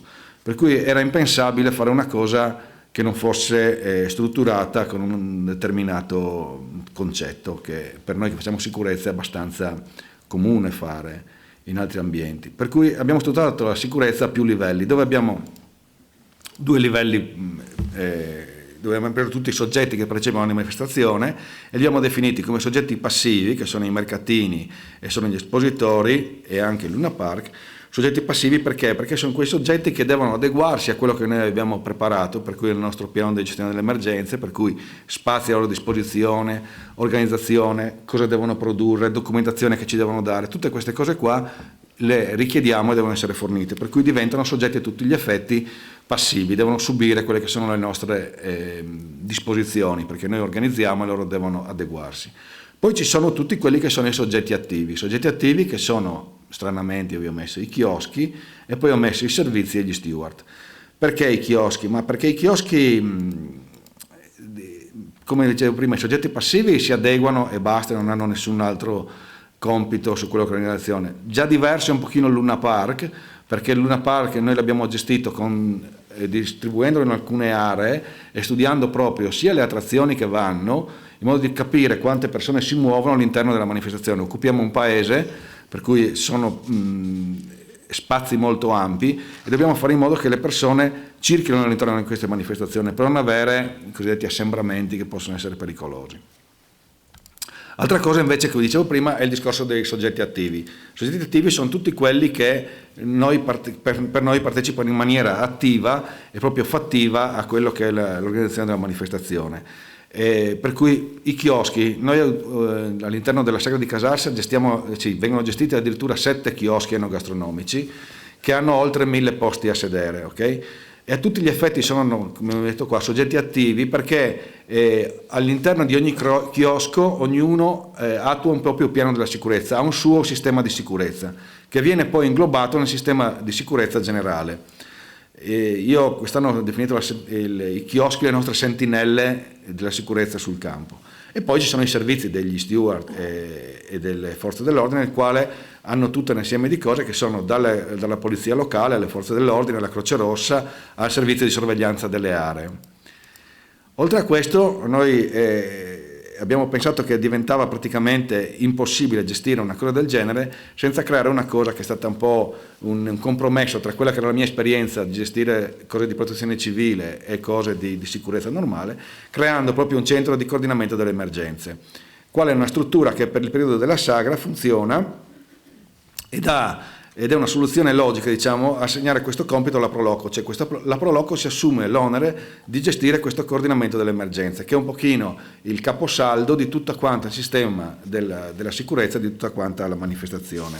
Questo è stato quello che noi abbiamo cercato di fare in questa cosa, anche perché il piano di gestione dell'emergenza della Sagra del Vino è una cosa abbastanza complessa, perché noi dobbiamo fornire tutta una serie di indicazioni, di dare tutta una serie di informazioni per la disposizione di tutte quante le aree. Dobbiamo mettere insieme più soggetti, che sono i soggetti del Luna Park, dei chioschi, delle banalissime mercatini che vengono fatti, a tutti quanti gli intrattenimenti che ci sono durante tutta quanta la manifestazione. Vi ripeto, abbiamo 15 giorni di manifestazione dove ogni giorno c'è qualcosa.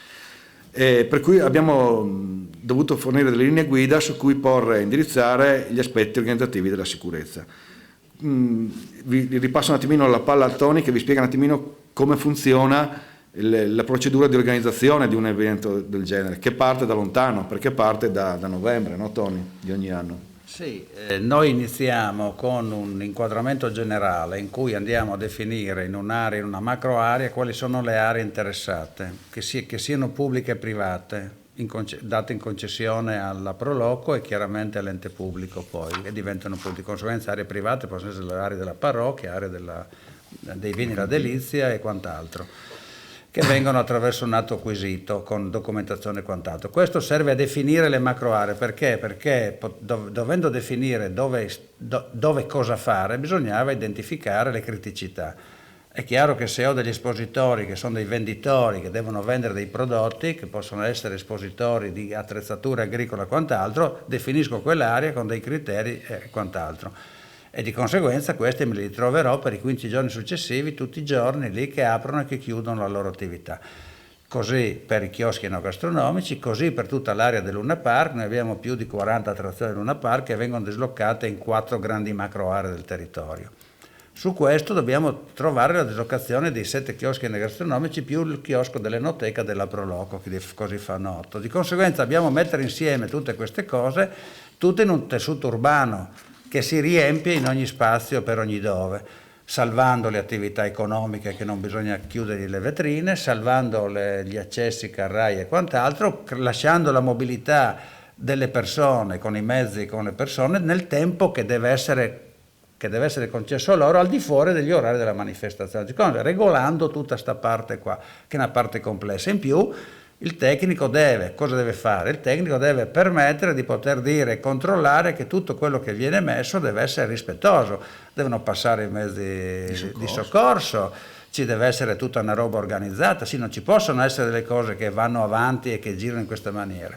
E abbiamo individuato questo e abbiamo fatto anche una serie di azioni molto decise, molto ferme con i soggetti che vengono lì, anche dando quella che è il principio di chi ha la responsabilità di che cosa chi fa, volgarmente, qui che comanda, ecco, in maniera tale che ci sia chiaramente una responsabilità su chi si assume la decisione di fare delle scelte, di conseguenza anche la rimozione di mezzi.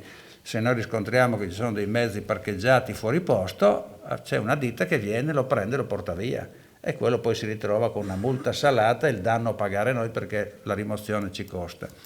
Di conseguenza abbiamo pensato questa cosa. L'ente organizzatore, che è chiaramente la Proloco di Casarsa, con tutta questa struttura, si interfaccia da novembre con tutti i soggetti separatamente. vi racconto solo quella con i chioschi enogastronomici, di conseguenza dai menù ai listini, alla safety, ai prodotti da mettere dentro, alla tutela dell'ambiente, nell'usare materiali lavabili, poco riciclabili, ossia tutte quelle che sono, tutta una serie infinita di questioni che devono essere discusse con loro. L'ultima l'abbiamo fatta l'altro ieri e c'è periodicamente, ne faremo un'altra fra una settimana. Nel tempo però ci incontriamo con l'associazione commercianti per vedere quali sono le esigenze che hanno loro. Non vi dico quelle con il Luna Park, le riunioni per i mercatini, che sono tutti gruppi di lavoro che si occupano di gestire e di ottimizzare al meglio tutte le cose. Tutta questa cosa è seguita da una segreteria, che nel caso nostro è una segreteria che ha 2 persone a tempo a part-time, devono seguire questa parte perché la richiesta di documentazione, la certificazione di documentazione, avere tutte le strumentazioni che permettono di poter dire sì, io sono questo, faccio questo, permette a tutti di poter poi dormire tranquilli, perché l'obiettivo nostro è quello di fare delle cose che siano anche responsabilmente responsabili, scusatemi questo doppio gioco di parole, per fare in maniera che ci sia questa parte che riguarda e mette in campo quelle che sono poi le varie responsabilità, ma anche quella di dire stiamo facendo anche un evento che coinvolge vari soggetti. Su questo chiaramente il regolamento comunale demanda a noi una serie di compiti e di competenze a cui noi collaboriamo in maniera molto attenta e molto scrupolosa, ma anche coinvolgente. Di conseguenza c'è tra noi e l'amministrazione comunale, i vari uffici, un dialogo costante. Chiaramente ai vari livelli, io mi occupo del dialogo con l'amministrazione comunale, i tecnici si occupano del dialogo con il settore tecnico, di conseguenza andiamo a mediare tutta questa soluzione in una serie di questioni molto particolari e molto attente. Questo ci ha permesso di costruire, viene detto modello Casarsa, però siccome già il modello Casarsa era la vite alta, vi ricordate quella vite... No, chi si ricorda di Vigne sa che c'era il modello Casarsa, ma non è quello. Noi abbiamo pensato a una cosa amministrativa molto semplice, molto efficace, che è questa. Quella di se un evento è importante, va studiato e pensato nel proprio comune, insieme ai volontari, alla Proloco, nel caso specifico noi, e dall'altra parte la parte politico-amministrativa. Va ragionato e va costruito. Che cosa? Attraverso un regolamento, attraverso un funzionamento che permetta di fare delle cose e che punti all'obiettivo di fare quello che si è prefissati. E di conseguenza tutto questo demanda attraverso quello strumento regolatorio. Uno strumento che può essere anche facile, pochi articoli, però uno strumento che determina i principi erogatori del funzionamento della democrazia in Italia. Questo significa che se il Consiglio Comunale regola determinate cose, queste sono un obbligo per tutta la struttura comunale. E lì ci si può sbizzarrire a scrivere compiti, competenze, ruoli e quant'altro. Devo andare avanti? Vado io. Per fare questo praticamente abbiamo inventato un sistema del centro coordinamento emergenza, cui abbiamo proprio fisicamente inventato, nel senso che c'è una postazione all'interno dell'area della manifestazione, della Sagra del Vino.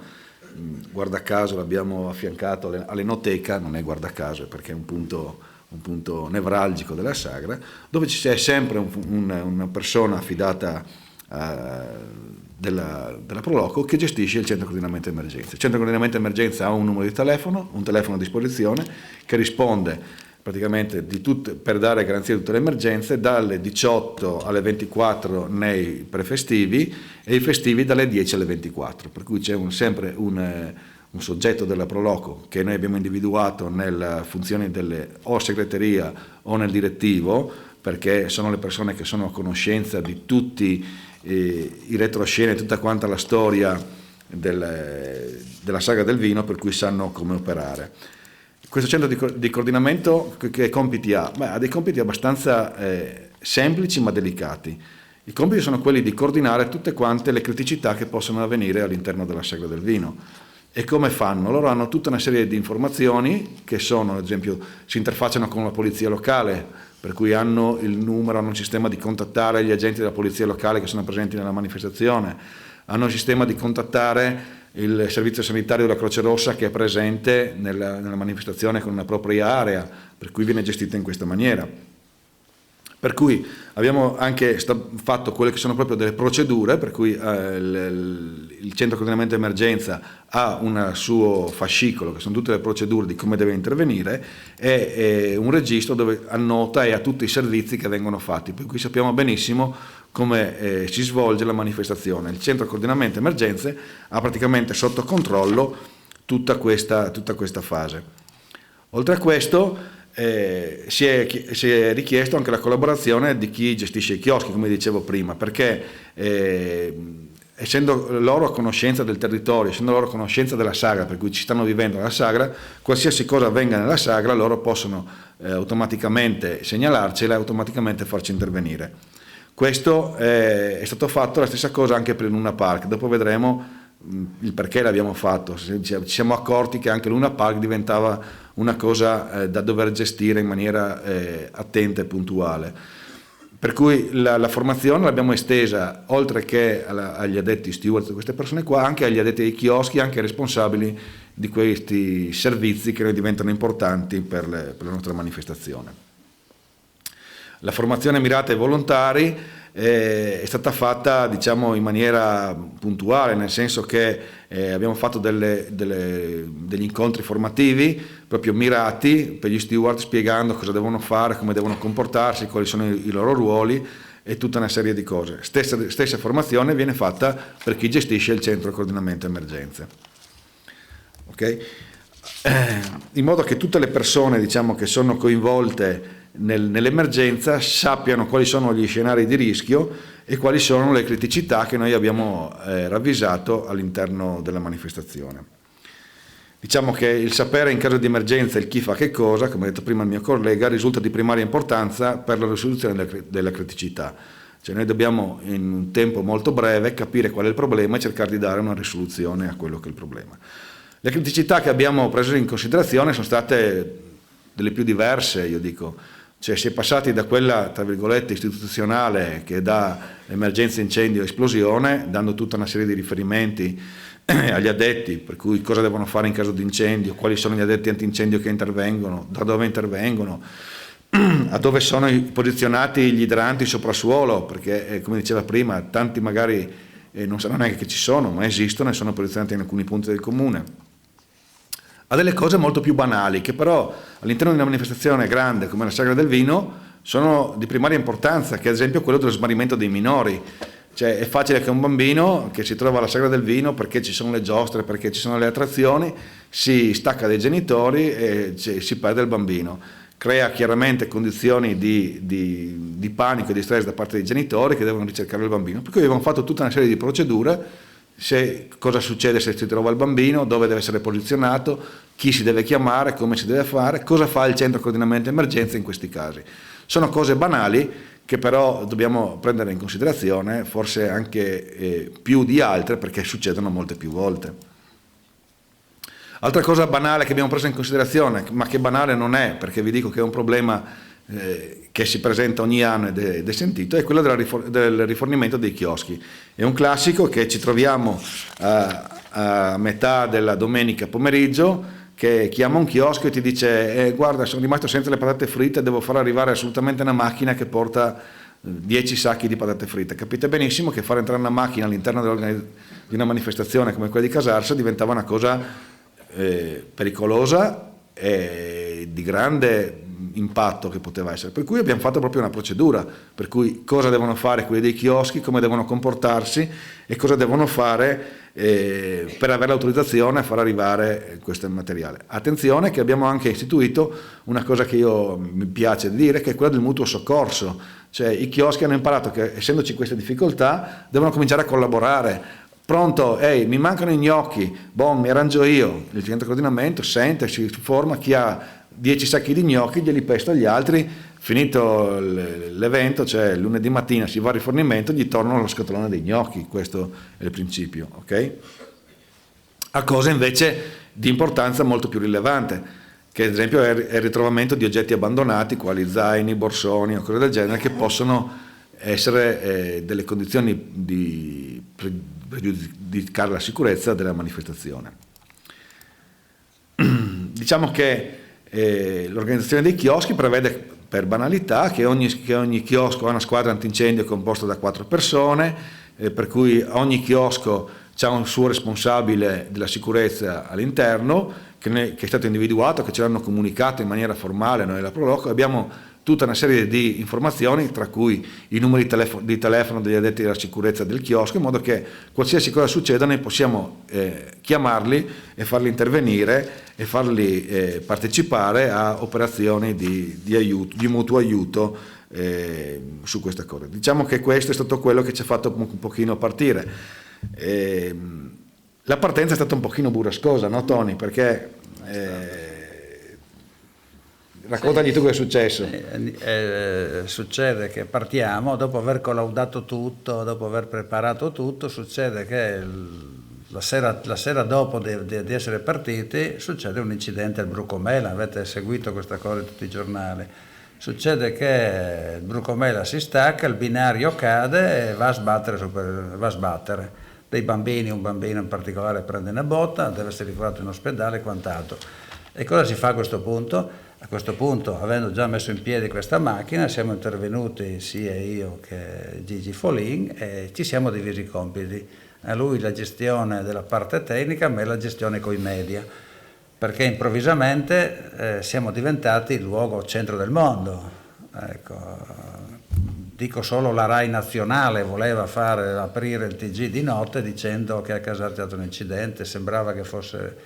Ecco, l'abbiamo riportato spiegando cosa era successo, senza entrare nel merito di quelle che erano le competenze d'accertamento del danno e di che cosa era successo a quell'attrazione, spiegando che cosa era successo, quali erano le procedure, quali erano i feriti e i bambini che avevano preso dei colpi, perché chiaramente avevano sbattuto contro il bruco, insomma avevano preso anche delle botte in faccia. Abbiamo spiegato qual era la cosa, però abbiamo gestito questa cosa con coscienza. Di conseguenza il nostro tecnico ha seguito con le forze dell'ordine e tutti gli altri soggetti incaricati a chiudere e a salvaguardare e a verificare la parte che riguardasse la parte tecnica, il sequestro del mezzo e quant'altro, tutta la documentazione che ne avevamo acquisito, la certificazione del corretto montaggio e quant'altro. E la parte mia è stata quella di interfacciarmi con chi cercava notizie, perché la stampa si è guardata a capofitto, tra cui anche nei social. Di conseguenza c'è stato un lunghissimo disguido sui social in cui si rifacciavano le colpe agli altri, insomma, chi ha toccato la Proloco si è preso una querela e fine anno ne trarremo le conseguenze, ecco. Di conseguenza bisogna governare questi processi sulla comunicazione, che sono i processi più importanti. Nel momento di criticità, io lo dico molto onestamente a chi oggi fa il presidente, deve assumersi in primo la responsabilità di essere il primo, governare con saggezza, ossia sangue freddo, non rispondere in maniera impulsiva, avendo una grande razionalità, respirando abbondantemente ogni chiamata dei media, pesando molto bene le parole. E quando non si hanno le parole non si deve rispondere, perché le battute, i sospiri, le cose escono immediatamente, di conseguenza si viene inondati da quello che è un processo che non si ferma più. Bisogna avere questa grande capacità, e siccome quando si muovono decine e decine di persone è facile che gli incidenti succedano anche per causa impropria, di conseguenza uno non è responsabile di quello che fa, se fa le cose, se ha fatto le cose bene. D'altra parte avere questa grande attenzione, questa grande calma, fermezza, ecco, sapendo di aver operato nel bene. Noi sapevamo di aver fatto le cose tutte giuste, tant'è vero l'indagine della procura ha dimostrato che tutte le procedure erano in norma, che c'era stata un'infrazione, un danno da un soggetto terzo, e l'anno dopo abbiamo ricevuto l'encomio perché ci siamo comportati bene. Però siamo comportati bene perché lo ridirò più volte, lo diciamo sempre anche con Walter quando ne discutiamo, noi organizziamo eventi per le famiglie, organizziamo luoghi di intrattenimento, facciamo feste paesane, valorizziamo prodotti, tipicità. Sì, facciamo le feste patronali come fa la Proloco di Roveredo, non c'è dietro un evento che ci complica la vita, dobbiamo avere questa visione, insomma, se abbiamo questa visione anche l'approccio che noi abbiamo sotto l'aspetto della sicurezza diventa molto più leggero. Sì, volevamo dire che diciamo, questi fatti che ci hanno portato a queste conseguenze ci hanno anche insegnato alcune cose. Diciamo che dall'anno successivo ci siamo un attimino interfacciati di nuovo con il comandante della polizia locale e il comandante della stazione dei carabinieri e abbiamo aumentato, per dire, dei controlli di sicurezza, ma in maniera molto semplice anche. Cioè il comandante dei vigili di Casarsio ha detto: ma perché non implementiamo la videosorveglianza che c'è già nel comune per il periodo della sagra, cioè proprio andando da questi servizi a noleggiare telecamere in più e implementare. E questo è stato fatto, per dirvi una cosa che è banale, però che è un deterrente per certe azioni, per certe cose diventa un deterrente non da poco, per cui è stata ampliata la sorveglianza durante tutto quanto, la videosorveglianza durante la sagra. Non da poco è anche un servizio che la Proloco dà a tutti quanti, a tutta la manifestazione, che è quello di una sorveglianza notturna nelle aree della manifestazione. Cioè la Proloco paga delle guardie giurate che dalle 24 alle 6 di mattina fanno tutta la notte e fanno dei giri di controllo per controllare tutta l'area del Luna Park e tutte quante le aree della manifestazione. Queste sono tutte cose che fungono un attimino da deterrente a quelle che possono essere le azioni che possono essere svolte. Cosa non da poco che Casarsa fa ormai da parecchi anni, molto prima della circolare famosa, è quello di dare tutta una serie di ordinanze sindacali che vanno dalla deroga, diciamo, di utilizzare i bicchieri di vetro, i contenitori di vetro su tutta l'area della manifestazione all'esterno dalle 23 in poi, per cui tutta l'area della sagra dalle 23 in poi c'è il divieto di mescita delle bevande su bicchieri di vetro, per cui viene servito esclusivamente in bicchieri di carta o bicchieri di plastica, e poi c'è tutto il discorso della deroga degli orari per il discorso della musica, perché noi dobbiamo tutelare anche un paese, una città che vive, e come diceva il Presidente prima, vive la sagra all'interno del paese, tutto il paese diventa sagra, per cui dobbiamo avere anche rispetto per le persone, per cui noi alle 11 facciamo abbassare la musica, no? E alle 24 nei giorni prefestivi la facciamo spegnere. E tutte queste cose vengono fatte già con ordinanza sindacale. Altra cosa che noi abbiamo fatto è quello di dare delle informazioni abbastanza puntuali e precise a quelli che sono i chioschi, per dire delle informazioni banali che però diventano importanti, quelle ad esempio di dire che all'interno delle cucine dei chioschi esistono anche degli estintori adesso che si chiamano di tipo F, che sono tra virgolette nuovi, che sono adatti a essere utilizzati nei locali cucine, perché sapete benissimo che se utilizzate in un locale cucina l'estintore a polvere, tutto quello che c'è da mangiare all'interno di quel locale cucina bisogna prenderlo, metterlo in un bel sacco nero e noi chiamiamo ambiente e servizi, e si porta via tutto quanto. Oltre a quello diamo delle informazioni che sembrano banali, però sono importanti. Gli diciamo: ma prendete anche all'interno della cucina del chiosco una coperta antifiamma. Perché? Perché quello che è stato riscontrato da varie indagini che abbiamo fatto è che quello che prende fuoco più facilmente all'interno di una cucina è l'olio della friggitrice. Perché prende fuoco l'olio della friggitrice? Perché si rompono i termostati che controllano l'olio va in sovrattemperatura e prende fuoco l'olio della friggitrice. Spegnere l'olio della friggitrice con un estintore è una cosa abbastanza ardua, solamente persone addestrate che sanno come farlo potrebbero farlo. È molto più facile soffocare le fiamme mettendogli sopra la coperta antifiamma. Il costo di una coperta antifiamma sarà 5-10 euro, cioè una stupidaggine, però risolverebbe un problema che altrimenti sei costretto a utilizzare un estintore all'interno del chiosco. Altra cosa importante, noi diciamo a tutti i chioschi che devono dotarsi di alcune cose fondamentali, che vanno dalle banali pile portatili, perché è vero che i chioschi hanno luci di emergenza, però se devo indicare a delle persone delle vie di uscita è più funzionale una pila portatile, alle giacche ad alta visibilità per gli addetti dei chioschi che hanno il compito di fare squadre di sicurezza, un megafono che ha un costo banalissimo, però nel caso che il chiosco abbia un blackout perché vanno in protezione il salvavita o il magnetotermico perché abbiamo assorbimenti maggiori, la gente si sente un attimino spaesata, basta un megafono per dire signori, tutti tranquilli, tra 10 minuti ritorniamo a portare fuori le patatine, la gente si tranquillizza e il problema viene risolto. Stesso discorso vale per una banale cassetta di pronto soccorso che deve essere presente nel chiosco e presente in punti strategici. Tutte queste cose qua, io dico sempre, è conveniente che ce le siano alla cassa del chiosco, in modo che se qualcuno gli servono sa benissimo dove andare a prenderle, sa benissimo cosa deve fare.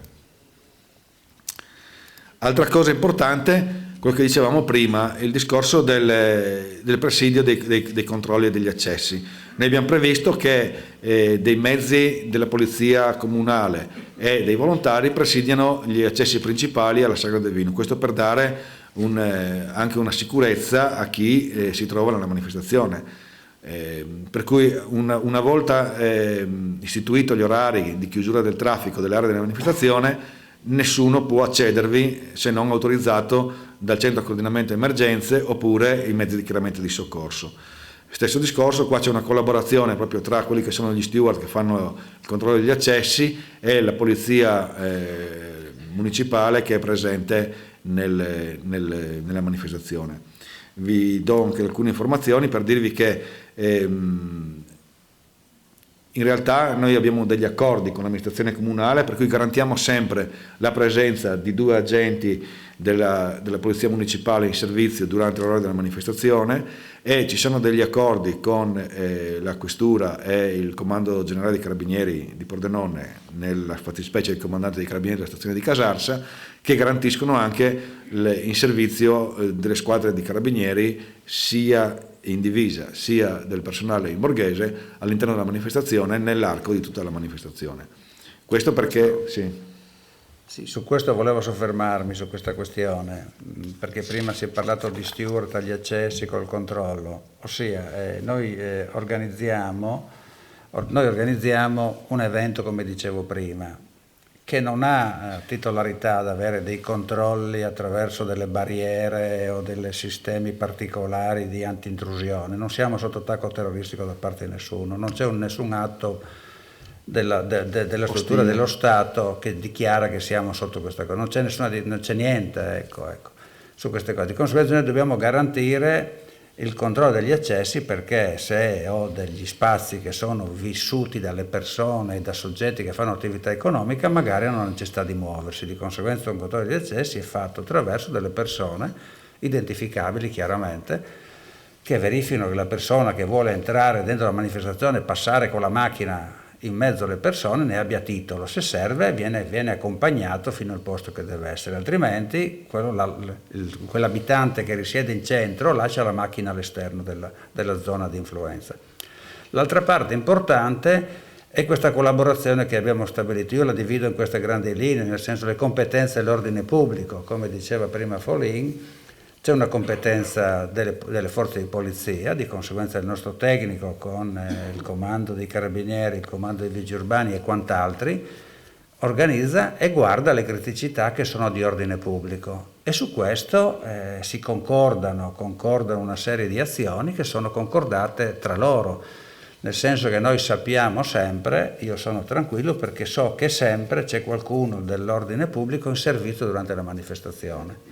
Di conseguenza che sia un vigile urbano o che sia un carabiniere o che sia qualcun altro, c'è sempre qualcuno che fa della vigilanza, perché la manifestazione ha una sua complessità, una sua larghezza. E questo è una forma collaborativa, nel senso che noi diamo la disponibilità dei servizi per queste persone che svolgono questa attività, d'altra parte ci diamo dei compiti che sono quelli di organizzare al meglio l'altro aspetto, che è quello del controllo banalmente degli accessi. Sì, cosa abbastanza banale, però che abbiamo notato che funziona, è il fatto di, noi abbiamo messo come barriera fisica, diciamo, agli ingressi le macchine dei vigili urbani messe di traverso, ok? Ma solo la presenza della macchina dei vigili urbani funziona già come deterrente. Cioè le persone, ci sono gli steward che dicono guardi non si può entrare perché c'è un divieto d'accesso, c'è un'ordinanza e c'è la macchina dei vigili, sono i vigili qua in giro, cioè già questo basta, cioè le persone non è che, cioè, come diceva Tony, non siamo sotto attacco terroristico, però c'è anche chi stupidamente vuole a tutti i costi entrare dentro la manifestazione. Questo funziona già da deterrente. I nostri volontari, io dico sempre quando faccio la formazione, non sono degli sceriffi, sono delle persone educate che cercano di educare le altre persone a un comportamento educato in una manifestazione. Altra cosa molto importante è che noi abbiamo scoperto che La presenza, per dirvi, abbiamo istituito un buon rapporto con l'Associazione Nazionale Carabinieri in Congedo, i quali hanno una bellissima divisa e li facciamo girare per la manifestazione. Cioè la sola presenza di queste persone è un deterrente a certe altre persone di comportarsi in maniera non consona alla manifestazione che noi stiamo organizzando. Cose molto semplici, ma messe in un contesto strutturato hanno la loro efficacia. Dimmi. Sì, su questo, prima si è citato la sorveglianza notturna. Noi occupiamo il paese, bisogna proprio capirlo. Se venite voi capite, chi è stato a casarsi capisce che noi occupiamo il paese. Qual era il problema che è sorto molti anni fa? È che sparivano delle robe di notte, sparivano nei chioschi, nella pesca, sparivano di qua, sparivano i pomoli dei trattori agricoli. Ecco, a questo punto, moltissimi anni fa, la Proloco ha deciso di fare un accordo con un servizio di vigilanza. Noi abbiamo un servizio d'accordo di vigilanza che fa la vigilanza notturna, sono 2 vigilantes che fanno la vigilanza notturna in paese, servono anche a proteggere gli appartamenti vuoti, sì, ossia, siccome occupiamo tutto, dobbiamo garantire, e in questo accordo abbiamo fatto questo. È certo che è una spesa importante, perché avere 2 vigilantes che passano la notte, tutte le notti in paese, dalla sera alla mattina, non è una spesa di poco, però è una sicurezza che diamo al paese, non è una sicurezza per la manifestazione, diamo una sicurezza a tutti, perché questi 2 vigilantes che sono visibili perché hanno le macchine con scritto i loro loghi, di volta in volta vediamo qual è la gara, il prezzo migliore che ci fanno per affidare il servizio, ma vediamo che questo serve anche a chi abita in centro, che lascia la macchina fuori o che ha l'appartamento, che è andato in vacanza una settimana. Ecco, da quando abbiamo fatto questa cosa, sarà un caso, sarà il destino, verificheremo fra pochi giorni se abbiamo fortuna anche quest'anno, non succede niente, tutto più tranquillo, ecco. Altra cosa banalissima che mi collego prima, sull'ordinanza del vetro, io ho citato prima i 7.000 militari che uscivano la sera, ma l'ordinanza delle bottiglie, di non utilizzare il vetro all'aperto delle bottiglie, risale agli anni 80, ai primi esperimenti fatti a Casarsa. Di conseguenza, noi oggi parliamo di cose che nel tessuto del consumo quotidiano delle buone azioni sono normali, non sono vissute come qualcosa di complesso. Si tratta di farle ragionare, di condividere con i soggetti che si intervallano e che devono lavorare su questa attività proprio come buone pratiche. E credo che queste cose qui, se sono necessarie per dare maggiore tranquillità anche a chi sta in alto e ci guarda dall'alto, giustamente devono essere fatte, però attraverso questo processo. Buona pratica. Sì, un'altra cosa interessante che mi viene in mente che abbiamo fatto negli ultimi 2 anni, forse l'anno scorso siamo partiti, è stata quella proprio di dire, ad esempio, banalmente ai chioschi, ok, voi fate il tendone, fate tutto quanto, vi obblighiamo ad avere la parete frontale, cioè quella che dà verso l'area della manifestazione, visibile, cioè la parete trasparente, e alla notte avete obbligatorietà di lasciare acceso delle luci all'interno del tendone. Questo perché? Perché sia esigenza dei carabinieri che delle guardie notturne di avere la possibilità di vedere all'interno di quelli che erano i tendoni, per se c'è qualcuno, se c'è qualcosa, poter intervenire. È una banalità, però abbiamo scoperto che sono cose che funzionano queste. Noi negli anni abbiamo sempre fatto delle piccole modifiche ai nostri piani di emergenza, non andando a incrementare quelle che sono le cose, partendo dalle cose più banali e cose che poi ritroviamo che hanno avuto un grande risultato da parte delle nostre organizzazioni, perché poi alla fine sono le organizzazioni stesse che ci richiedono alcune cose. Quest'anno ad esempio partiamo con delle cose un pochino diverse che però non hanno un loro significato. Quest'anno addebiamo un'area proprio all'interno della manifestazione, per cui portiamo proprio all'interno della manifestazione un parcheggio per le persone disabili, per cui le persone disabili possono arrivare proprio con la macchina quasi a fianco delle giostre, sacrificando tutta un'area che era destinata praticamente a mercatino, lasciandola invece per utilizzare le persone disabili. Altra cosa che pensiamo di fare quest'anno è quella ad esempio di sensibilizzare i chioschi e tutti quanti quelli che sono gli artefici della manifestazione sul discorso degli allergeni. È una banalità, è una cosa, però cominciamo a parlarne, cioè sul listino cominciamo a scrivere queste cose. Sono cose un pochino, tra virgolette, innovative per un chiosco, però i ristoranti lo stanno facendo. Se lo fanno i ristoranti, noi vogliamo che la gente che viene a mangiare nei nostri chioschi si senta come al ristorante, ok? Pur essendo una manifestazione.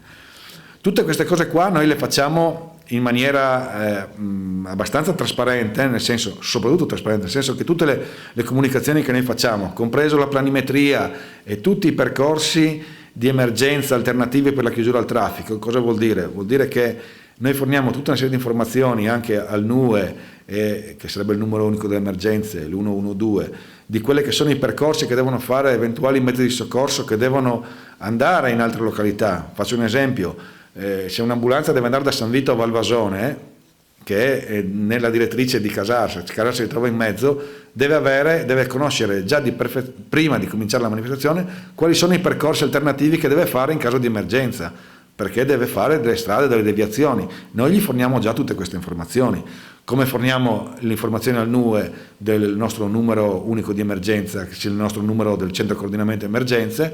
Perché? Perché il funzionario del NUE, qualora riceve chiamate all'interno dell'area della manifestazione, automaticamente chiama per conferma anche il centro coordinamento nostro. Capite benissimo, succede qualcosa, arrivano 200 telefonate al numero unico di emergenza, non può avere 200 riferimenti questa persona, ma deve avere un riferimento. Ecco perché tutte le informazioni, comprese le planimetrie, comprese le procedure, comprese le cose, noi le forniamo al NUE. Speriamo che il NUE ne faccia anche un buon uso, cioè nel senso che poi le legano le cose che gli mandiamo. Altra cosa importante che ne facciamo, quando la Croce Rossa prende postazione, cioè prende servizio all'interno della manifestazione, lo comunica al centro coordinamento emergenze e lo comunica anche via radio al 118, in modo che anche il 118 sa che in quell'area c'è già un'ambulanza in servizio, per cui il primo intervento lo garantiamo già con una squadra in presenza nostra. Sono tutte cose che abbiamo un pochino con il tempo cercato di fare, e di fare un pochino quello che è una cultura della sicurezza. Facendo piccoli passi, io dico, non si può assolutamente pensare di fare tutto quanto in un giorno, ma piccole cose ogni anno si possono migliorare e fare. Si parlava, venendo su in macchina proprio oggi con Tony, di alcune persone, un ex funzionario importante dei Vigili del Fuoco, che ogni anno che veniva la sagra del vino gli diceva bravi, e quelli dei chioschi diceva però il prossimo anno possiamo fare questo, e di anno in anno siamo cresciuti. Cioè, perché? Perché è chiaro che non possiamo fare tutto con l'imposizione, però se partiamo con un'idea di dove vogliamo arrivare, pian pianino si riesce a migliorare. E siamo arrivati al punto che noi abbiamo abituato quelle associazioni che partecipano alla nostra sagra a degli standard di sicurezza, e siamo arrivati al punto che sono loro oggi a richiedere di avere determinate spiegazioni e procedure. Faccio un esempio, noi facciamo una riunione con i chioschi preventiva per definire quali sono i grandi orientamenti, e alla fine della riunione ci ha chiesto ma quando facciamo la riunione per organizzarci, per informazione sulla sicurezza? Cioè, ormai sanno che devono fare alcune cose, per cui diciamo che la sicurezza è divenuto un componente di garanzia della festa, cioè fa parte di un sistema, come c'è trovare il fornitore delle patatine fritte, diventa la gestione della sicurezza.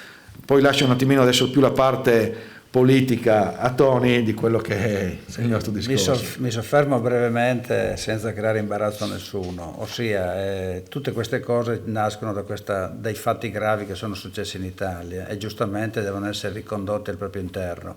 È chiaro che le leggi di riferimento sono datate, l'abbiamo dichiarato in tutte le sedi, 15 giorni fa l'abbiamo dichiarato alla nostra assemblea annuale, presente Walter, il presidente nazionale, di conseguenza citiamo la lontananza temporale di queste norme, di conseguenza le leggi sul TUB sono vecchie, sono del 31, non distinguono le cose, fanno di ogni cosa un erbo un fascio, a cui io ho fatto, e noi tutti facciamo un appello ai sindaci e alla politica di intervenire per semplificare questa parte, non di creare soluzioni temporanee e quant'altro, ma quella di capire qual è oggi la criticità, sapendo che la sicurezza delle persone viene al primo ordine, ma viene la sicurezza dei stessi volontari che operano all'interno della manifestazione. Tutte le proloco che organizzano eventi hanno decine e decine di volontari che ci lavorano e tutti pretendono e vogliono dare la maggiore sicurezza. È un momento di gioia, di spensieratezza, di attività ricreativa e quant'altro.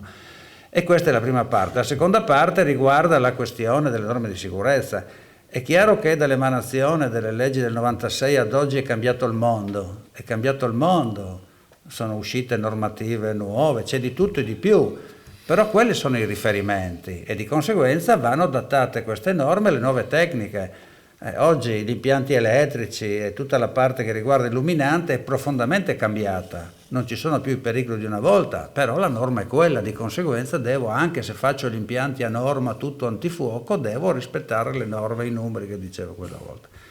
Terza e ultima questione è quella dell'accesso telematico. L'accesso telematico sarà la fortuna del futuro, sarà quella che oggi noi viviamo, ci semplificherà la vita, ci permetterà di lavorare.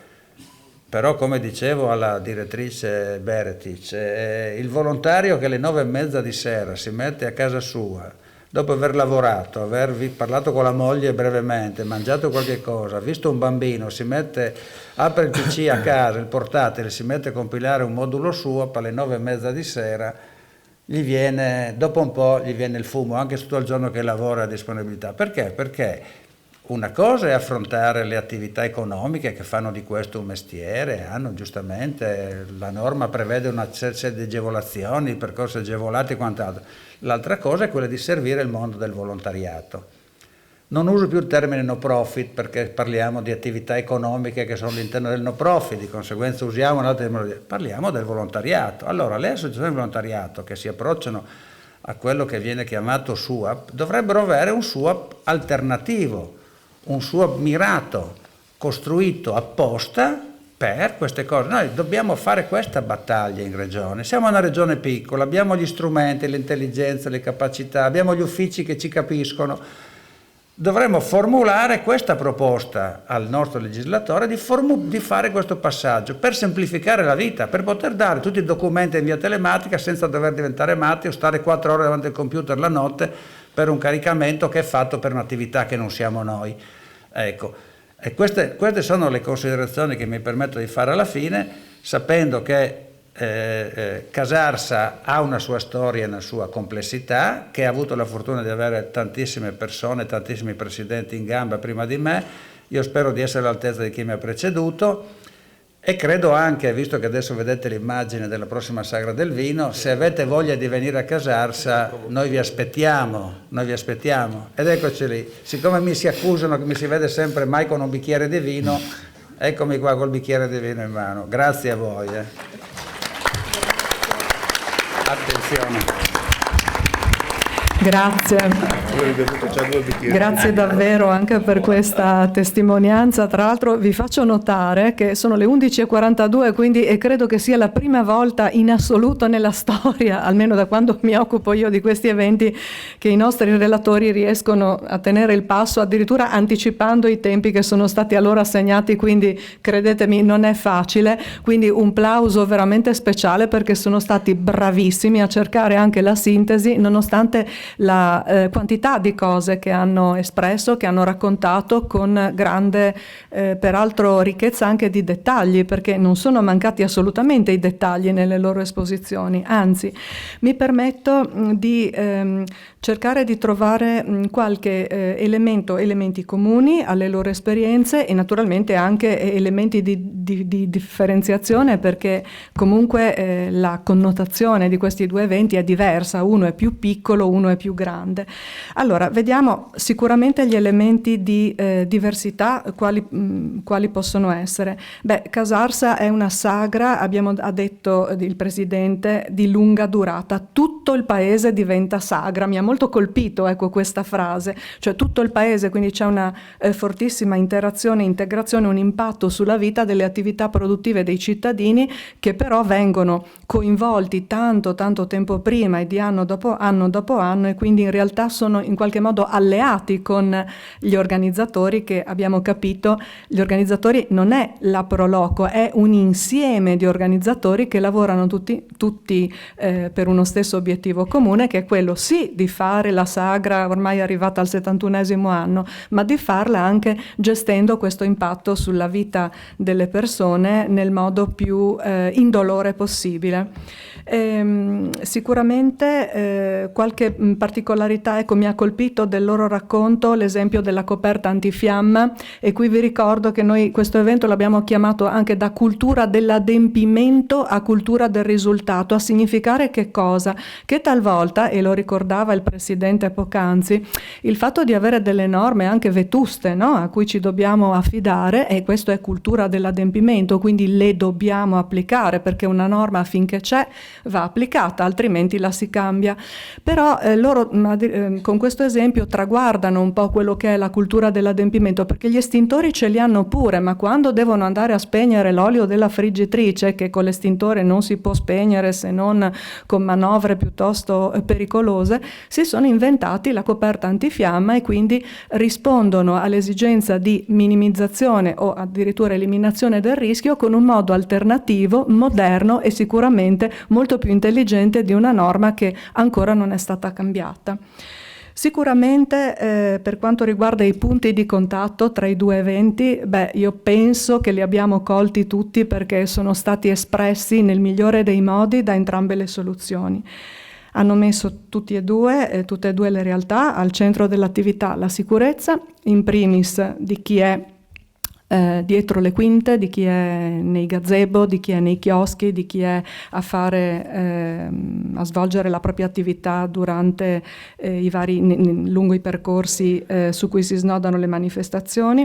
Entrambi fanno tutto ciò che è possibile per minimizzare il rischio, e lo fanno su una base di un percorso di consapevolezza crescente.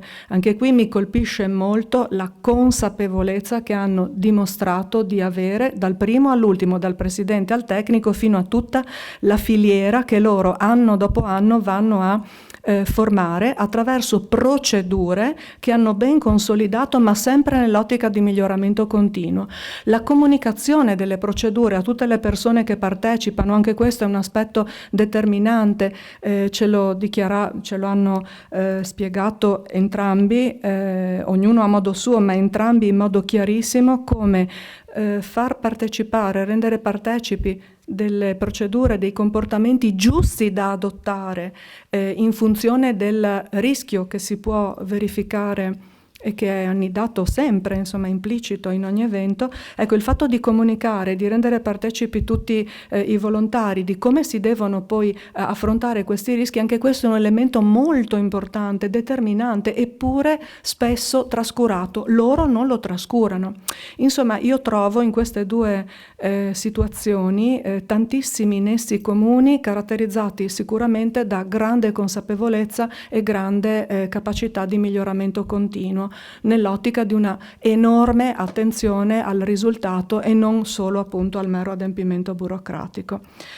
Direi che andrò sicuramente da cittadina, quindi questo è un mio pensiero di cittadina, andrò ad entrambi gli eventi che dichiaro pubblicamente non conosco, e quindi li ringrazio a maggior ragione per avermeli fatti conoscere, perché ci andrò ad aprile a Casarsa e ad agosto a Roveredo in Piano con molta gioia, con molta serenità, perché so che sarò tutelata, e quindi invito tutti coloro che non li conoscono a fare altrettanto. Quindi ancora, se mi permettete, farei un applauso di nuovo ad entrambi.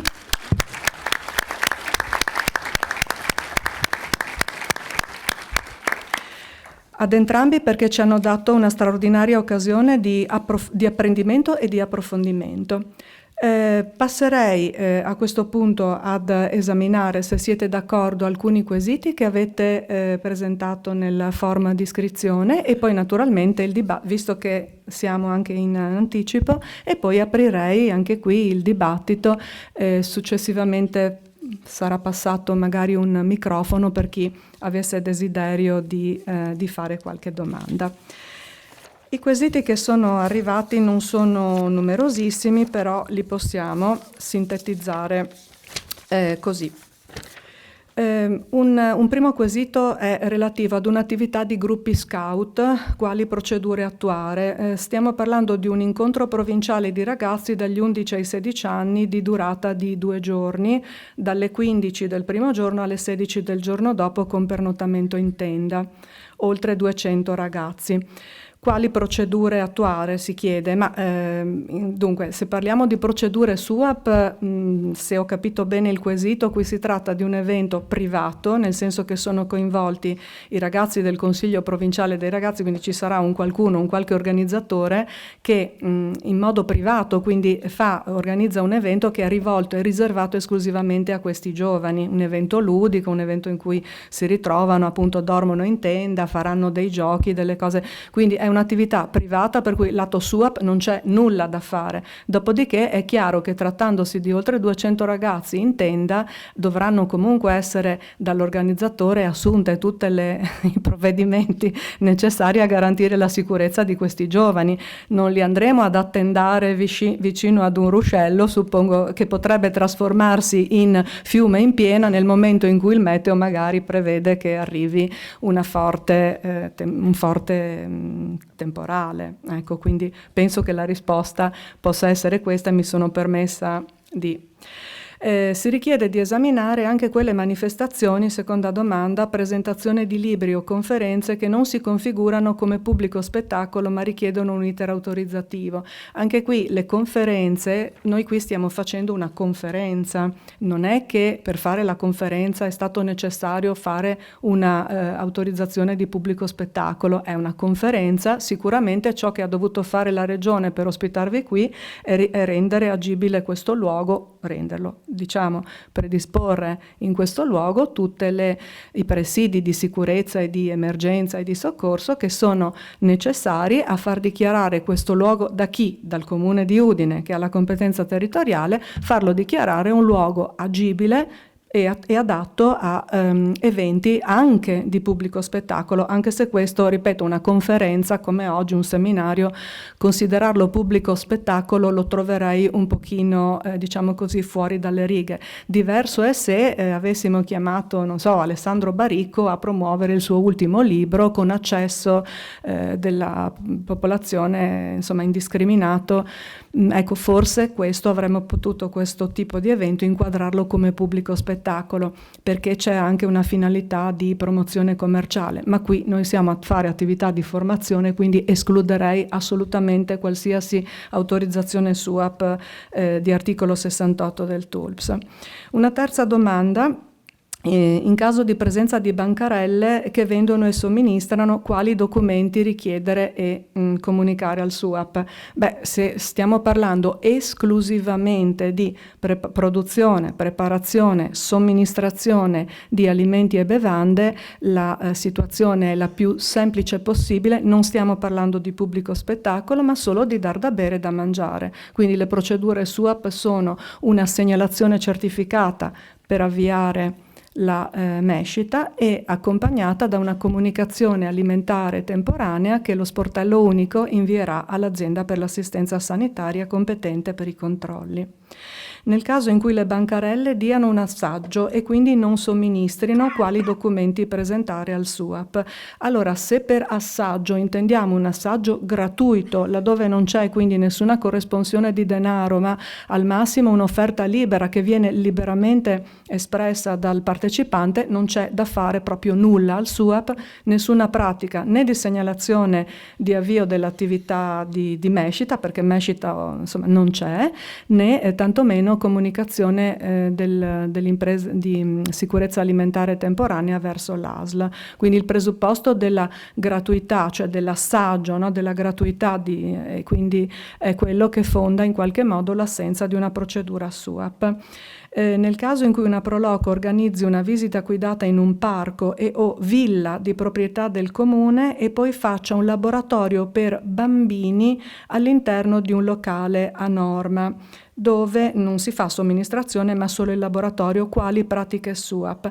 Anche qui direi nessuna pratica SUAP, perché stiamo parlando di un evento riservato di mero laboratorio, visita e laboratorio, organizzato per bambini, quindi per un pubblico ben definito, cioè non stiamo parlando di cose aperte a chiunque voglia partecipare. La Proloco individua questi bambini per far fare loro un giro all'interno del parco e per fargli fare un laboratorio, che poi, ritorno alla risposta del primo quesito, come degli scout, che chi organizza naturalmente debba preoccuparsi di salvaguardare la sicurezza dei bambini, nel senso che non vengono portati a fare laboratorio in un locale inagibile, ma insomma credo che queste siano diciamo affermazioni anche piuttosto ovvie, però nessuna pratica al SUAP è dovuta. Il quarto quesito: esiste un'uniformità nell'applicazione delle varie normative o vanno a discrezione del responsabile? Chiediamo uno snellimento delle procedure per i costi nascosti che le nostre realtà hanno difficoltà a sostenere, soprattutto viene rappresentato nel quesito le difficoltà di chi si sente il peso della responsabilità e del non poter dormire la notte prima degli esami, come diceva il presidente della Sagra di Roveredo. Qui direi che appunto Francesco Del Bo in qualche modo ha già risposto, ma anche Tesolin hanno risposto, nella misura in cui da un lato bisogna sensibilizzare evidentemente a superare, no, queste norme vecchie e tutto sommato poco coerenti con quello che è il mondo che cambia, per trovare insieme una soluzione che nel rispetto delle regole generali di sicurezza non tagli le gambe ai volontari che vogliono organizzare eventi. D'altra parte c'è anche tutto questo discorso di consapevolezza che i presidenti di queste Proloco ci hanno dimostrato essere alla base del loro comportamento, e quindi ogni presidente, nel momento in cui si mette a disposizione della collettività organizzando eventi, purtroppo una consapevolezza e altrettanta responsabilità deve averle, ma ce lo hanno dimostrato nella maniera più trasparente e più chiara possibile. L'ultima: nell'ambito di una sagra paesana di più giorni c'è un insieme di eventi di tipo pubblico spettacolo più somministrazione, ma anche mercato su area pubblica, mostre ed esposizioni. Si chiede se l'esame della commissione di vigilanza debba essere in questi casi circoscritto alle singole attività di pubblico spettacolo, oppure se l'esame della commissione di vigilanza debba abbracciare l'intera area della manifestazione. Qui mi sentirei di dire, poi magari ci confrontiamo con loro su questo quesito un pochino specifico, che dipende da come è organizzata l'area di pubblico spettacolo, cioè se non è possibile delimitare e differenziare in qualche modo gli accessi all'area di pubblico spettacolo rispetto alle aree di somministrazione, cioè se c'è un tutt'uno in cui le persone si possono liberamente spostare all'interno dell'area, esempio un tendone dove o più tendoni adiacenti che formano magari un'unica soluzione logistica, al di sotto dei quali ci sono più punti con panche, tavoli o altre sedute, insomma, per lo stazionamento dei spettatori, e più punti in cui si svolgono i pubblici spettacoli. Mi sentirei di dire che questa è un'intera area di pubblico spettacolo mista a somministrazione da sottoporre tutta al controllo della commissione di vigilanza. Ritengo che invece laddove le aree di pubblico spettacolo vengano ben delimitate, divise proprio anche con, insomma, abbiano in qualche modo degli accessi diversificati, indipendenti rispetto alle aree dove si svolge la somministrazione oppure le attività di vendita con le mostre mercato, ecco, solo la prima parte debba essere sottoposta a commissione di vigilanza, perché somministrazione e vendita non sono attività di pubblico spettacolo. Ecco, questo è il mio pensiero, magari se ci sono diciamo così considerazioni differenti vi invito a farle, perché è il momento buono per attivare il dibattito. No, volevo solo aggiungere una cosa, che è vero che parliamo di attività di pubblico spettacolo. Attenzione che ci sono delle pubbliche manifestazioni che sono regolamentate dall'articolo 18 del TULPS, per cui quelle classico potrebbe essere l'esempio che mi faceva prima del mercatino, o queste cose qua sono regolamentate dall'articolo 18 del TULPS, che prevede la comunicazione al questore almeno, mi pare, 3 giorni prima della manifestazione in essere. Tra l'altro sono riportate queste richieste anche nella circolare Gabrielli, che dice non solo il pubblico spettacolo ma anche le pubbliche manifestazioni, per cui può essere richiesto da parte della questura anche un piano di sicurezza e emergenza anche per pubbliche manifestazioni che non sono pubblici spettacoli. Questo è importante sottolineare. La ringrazio per la precisazione, che è molto, non solo molto giusta e quindi molto utile. Naturalmente, ecco, l'articolo 18 del TULPS che cosa ci dice? Che appunto l'organizzatore di una manifestazione, che anche se privata, per il luogo in cui si svolge o per il numero delle persone che coinvolge può essere considerata pubblica, ha bisogno appunto di essere comunicata preventivamente al questore almeno 3 giorni prima, e in questo caso la comunicazione è sempre telematica, quindi passa attraverso il SUAP, ma ricordiamolo sempre, è vero che si fa la comunicazione telematica almeno 3 giorni prima, ma credo che loro possano confermare che comunque nella logica che ci hanno ben spiegato di alleanza preventiva tra le istituzioni è bene comunque andare anche a farsi vedere, no? In questura, spiegare, andare già con la programmazione e la pianificazione, quindi anche i documenti che avete preparato a supporto della vostra attività, in modo da poter illustrare agli organi di controllo con molto anticipo quali sono i potenziali anche rischi dell'evento, piccolo, medio, grande che sia, e le soluzioni di minimizzazione dei rischi che voi avete proposto. La comunicazione articolo 18 non la farei fare sicuramente al campo scout, perché abbiamo detto che è un'attività privata, non la farei fare assolutamente alla Proloco, che organizza la visita dei 50 bambini nel parco e che fanno il laboratorio dentro il giardino del parco. Ecco, questo non mi sentirei proprio di ricondurlo a evento che per il numero o il luogo dei partecipanti diventa in qualche modo un evento pubblico da sottoporre a comunicazione preventiva. Se abbiamo risposto, a questo punto possiamo aprire il dibattito, quindi ci sono gli assistenti di sala pronti per eventuali vostre necessità, e mi permetto, intanto che il microfono è disponibile, di ringraziare anche le persone che lavorano a fondo campo, che non si vedono, sono le mie colleghe Barbara, Arianna e naturalmente anche Rosaria, ma anche il personale che sta provvedendo alla videoregistrazione e gli assistenti di sala. Grazie come sempre per il vostro supporto.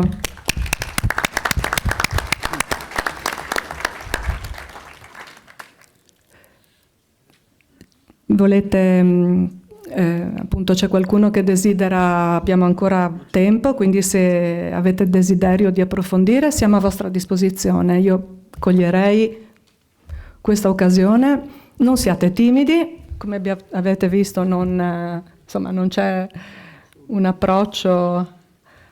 L'unica cosa che mi sento di dire rispetto al fatto che magari ci sono piccole manifestazioni, chiamiamole così, piccoli eventi, di non sottovalutare comunque l'aspetto che magari una segnalazione o un'illuminazione di emergenza, qualcosina, un piccolo piano venga fatto, perché magari sì, noi abbiamo fatto anche altri eventi che non richiedevano il piano delle emergenze, ma l'abbiamo comunque adattato alla specificità della manifestazione, perché comunque ci sentiamo più garantiti noi. Abbiamo fatto una rievocazione storica e quindi lì si sono accese altre cose, ma comunque abbiamo riprogettato tutto il piano delle emergenze e anche il layout è modificato, e quindi anche la possibilità di adattarsi, insomma, ecco, penso sia fondamentale. No, se posso fare una domanda, volevo chiedere il piano di safety e security da chi deve essere firmato, se può essere firmato solo dall'organizzatore o anche se deve essere firmato dal tecnico, da un professionista.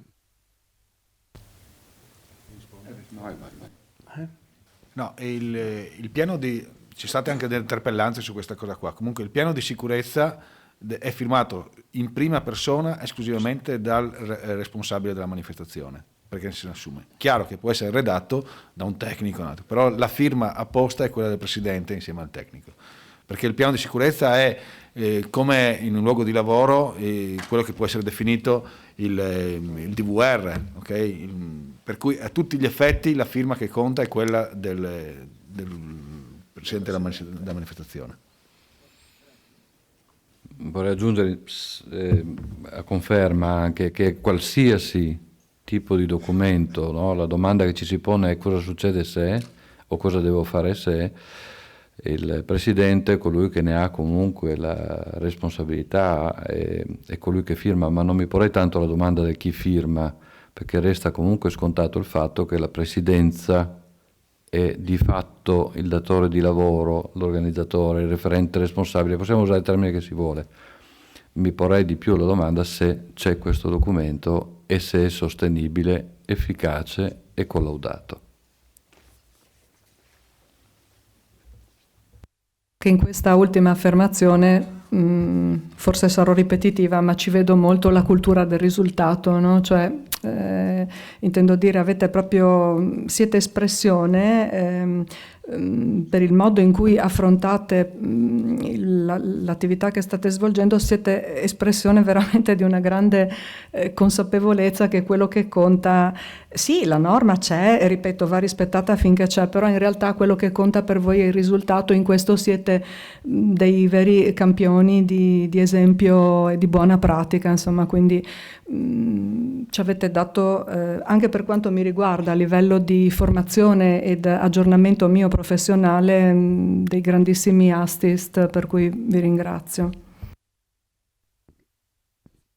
Buongiorno.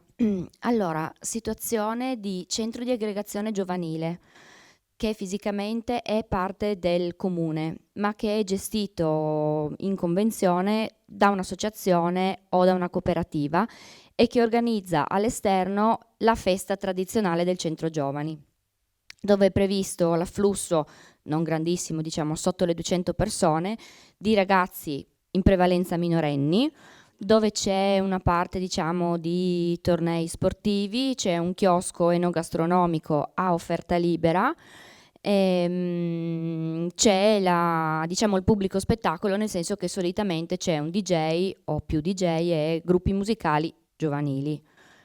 Fino adesso è stato fatto di tutto un po', nel senso una relazione, la SUAP, ma vorrei capire bene nel concreto che cosa è assolutamente da fare. Ovviamente lavorando con i minori, la mia personale preoccupazione è che tutto sia in sicurezza, però ho sempre il dubbio che non sia di non sapere esattamente se sto facendo la cosa giusta. Ci provo io, ma non so se rispondo, magari faccio altre domande. Abbiamo fatto delle cose simili per la realtà di Roveredo, dove ci sono magari le piccole manifestazioni sportive, quindi cerco di rispondere magari in via indiretta, dove ci sono anche lì chioschi, dove ci sono un po' attività, partite di calcio con minori. Quello che sarebbe da capire molto bene è qual è il layout, quali sono le distribuzioni, quali sono i referenti responsabili, mutuando un po' quello che è stato percorso oggi, no? Se questi chioschi hanno persone che si occupano solo della distribuzione o se loro sono anche parte attiva. Mi è piaciuto molto quello spunto nel concorrere, no? Nella gestione di un'eventuale situazione. Poi mi porrei la domanda, essendo minorenni, di quali sono gli aspetti in ordine alle liberatorie eventuali o qual è il coinvolgimento dei genitori, quale ruolo possono avere. Dopodiché quali sono effettivamente le competenze delle persone che possono intervenire o comunque sia tutelare i minori anche sotto altri aspetti. Dopodiché tutto questo fascicolo di ragionamento, che diventa sì certamente documento, ripeto, va in ogni caso coordinato e poi illustrato certamente in comune, poi dipende dalle dimensioni, depositato se supera o se non supera negli organi che sono poi di competenza. Un occhio. Mi verrebbe anche da dire, se posso, ovviamente se ci sono chioschi da installare, materiale elettrico, quadri, Cioè, È tutto a norma, sempre con... e quindi nel SUAP però viene tutto allegato, quindi, Certo. sì, quindi dal punto di vista, diciamo, della documentazione se è a posto, secondo me. Sì, no, Cioè se i parametri, perché quando entri nel SUAP ti dice che cosa vuoi fare, cioè cerchi di capire cosa vuoi fare, della documentazione che devi inserire, che devi mettere, quella devi metterla per forza, più dopo le dichiarazioni di corretta posa in opera. Okay. Però ecco, così un consiglio, se mi posso permettere, non mi fossilizzerei troppo su qual è il documento che serve, No, non sicuramente il documento, ecco, quanto proprio ovviamente da esatto, responsabile del centro di aggregazione, io esatto. penso alla situazione sicurezza in generale, quindi mi chiedo quello che ho fatto fino adesso. Ma direi che così come l'ha descritto mi sembra ben, poi bisognerebbe vedere naturalmente tutta la Chi parte. mi sta dicendo che sono bravissimo? Scusa un secondo.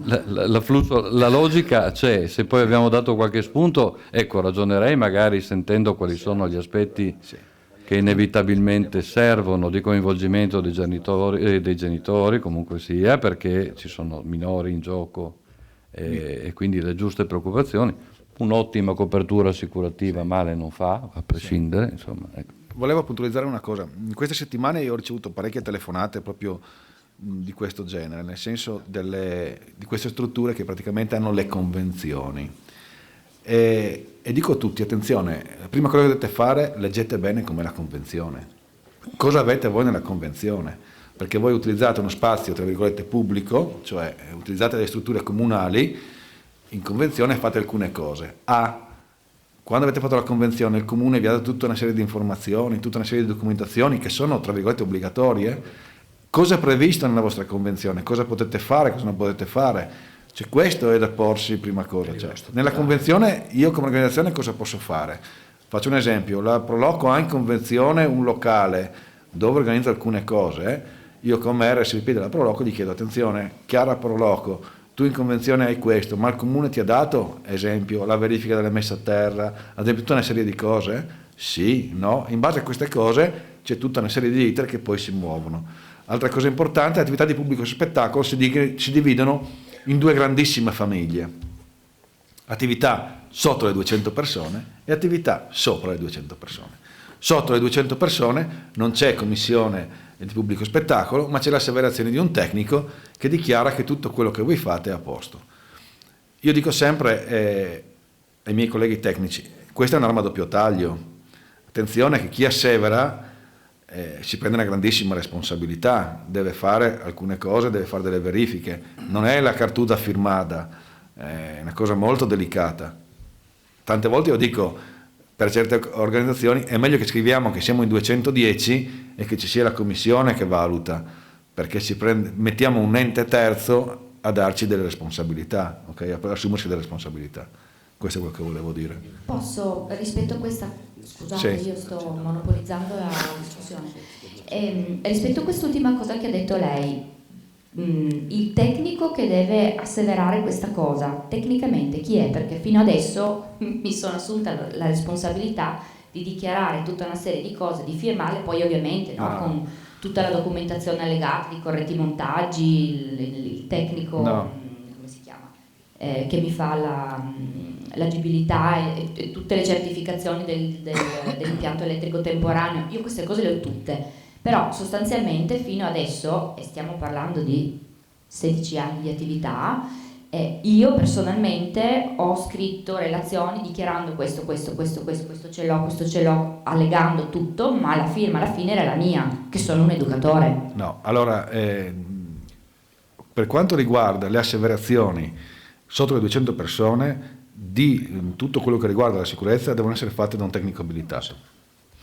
Dopodiché lei può firmare tutto quello che riguarda il piano di sicurezza, tutte queste cose qua, in qualità di gestore dell'evento, ma tutte le documentazioni tecniche, compresa l'asseverazione, deve essere firmata da un tecnico abilitato. Questo lo prescrive la legislazione attuale. Essendo, il centro di aggregazione giovanile è un pezzo del comune, questa cosa la può fare l'ufficio tecnico del comune o deve essere una persona esterna? Se è un tecnico abilitato può farlo il tecnico del comune. Sì. Ok, grazie. Essere abilitato. Aggiungo solo una cosa. ognuno firma e si prende le responsabilità che effettivamente ha, non quelle che tutto sommato si arroga anche magari in maniera impropria. Quello che invece vorrei prendere come spunto è che tante volte con la scusa del volontariato viene chiesto: ma firmami sta cartuta, fammi un piacere, dai, perché lo facciamo. Attenzione che questo messaggio, sì, insomma, dobbiamo anche dosarlo, perché dopo ci si porta dietro tante cosine, ok? Quindi dosiamo anche nella richiesta le cose, insomma. Vi faccio un esempio banalissimo. Oggi stiamo parlando, siamo due tecnici che si occupano di sicurezza. Io negli ultimi giorni, negli ultimi mesi ho visto tante carte girare, proposte, si parla sempre di tecnici, ma i tecnici siamo varie categorie, no? Cioè, c'è chi si occupa di strutture e sa fare i calcoli delle strutture, chi si occupa di paesaggistica sa fare la paesaggistica, noi facciamo la sicurezza. Cosa vuol dire? Vuol dire che io prendo e non vado a fare il calcolo del gazebo, gli chiedo all'ingegnere: no, dammi il calcolo del gazebo. Io so che ci va il calcolo del gazebo, ma non mi interessa di fare il calcolo del gazebo. Cioè, ci sono competenze specifiche, noi stiamo parlando della nostra competenza, che è quella di gestire la sicurezza. Sono cose diverse. Il geometra fa il calcolo per fare una determinata cosa. Correttissimo. Avevo una curiosità: in questi piani di sicurezza, che sono molto complessi, vengono fatte delle simulazioni di situazioni strane? Cioè l'efficacia, la macchina funziona effettivamente secondo quanto è scritto, oppure ci possono essere dei punti? Allora, se non si fa, rispondo io, se mi permetti, vai. No, anche perché voi queste cose qua le fate già da molti anni, qui noi abbiamo iniziato da poco, quindi non c'è molta storia. Il piano devi inevitabilmente immaginartelo come scenario, dopodiché devi fare anche delle verifiche se questo è efficace, ok? Quindi la risposta è inevitabilmente sì. In questo caso, partendo adesso, l'anno scorso, quest'anno ci sarà, nel nostro caso, nel loro, inevitabilmente ritengo che ci siano delle simulazioni.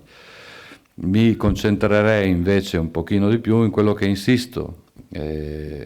Nel trasporto, questa simulazione la possiamo fare quando vogliamo, invece, del trasporto di una persona che è portatrice di handicap, che spesso e volentieri qua, Stefano Zanotto, scusate se io lo nomino, ma esatto, è un maestro dei Vigili di Fuoco di Pordenone e ha una sensibilità elevata sul tema.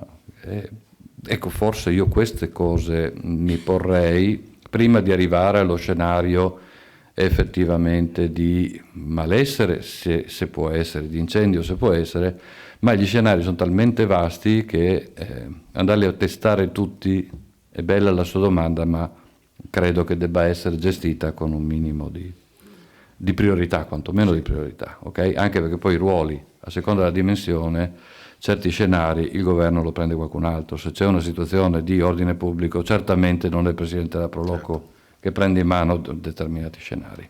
Okay. Posso aggiungere una cosa?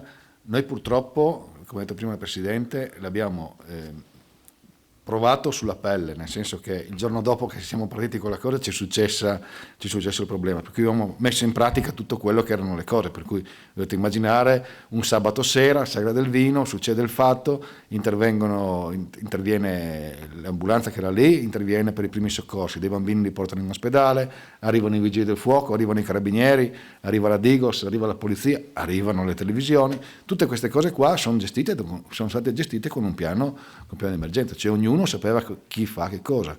Ogni anno, una volta finita la sagra, o anche proprio tra un prosecco e l'altro, discutiamo su queste cose. Cioè, c'è stato questo problema, come l'abbiamo affrontato? Così. C'è stato uno sbaglio, perché abbiamo fatto tanti sbagli anche, non è tutte cose giuste. L'abbiamo risolto in questa maniera. Dobbiamo correggere il tiro, dobbiamo mettere a posto questa cosa. Funziona così. La sicurezza, io dico sempre, è una scienza dinamica. Cioè non possiamo pensare che sia una fotografia rimasta lì. No, cambia in continuazione perché cambiano tante circostanze. Questa è la verità. Allora, una sagra ha, usufruito della commissione comunale sotto le 5.000 persone, vero? che è quella di Roveredo, l'altra quella di Casarsa, commissione provinciale.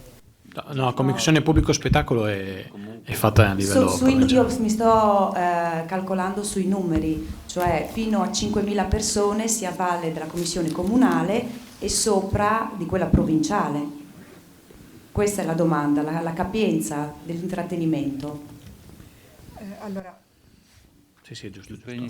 se parliamo, quindi se la tua domanda, Deborah, è riferita a quello che dice la norma, la risposta è sì, nel senso che la norma, l'articolo, se non ricordo male, il 141 del regolamento di attuazione del TULPS, questo prevede, quindi il limite di demarcazione tra la commissione cosiddetta comunale e la commissione cosiddetta provinciale, che sempre commissione di pubblico spettacolo sono, ma cambia chi è, diciamo così, cambia un po' il meccanismo mi sono incheccata. Di convocazione, ecco, grazie.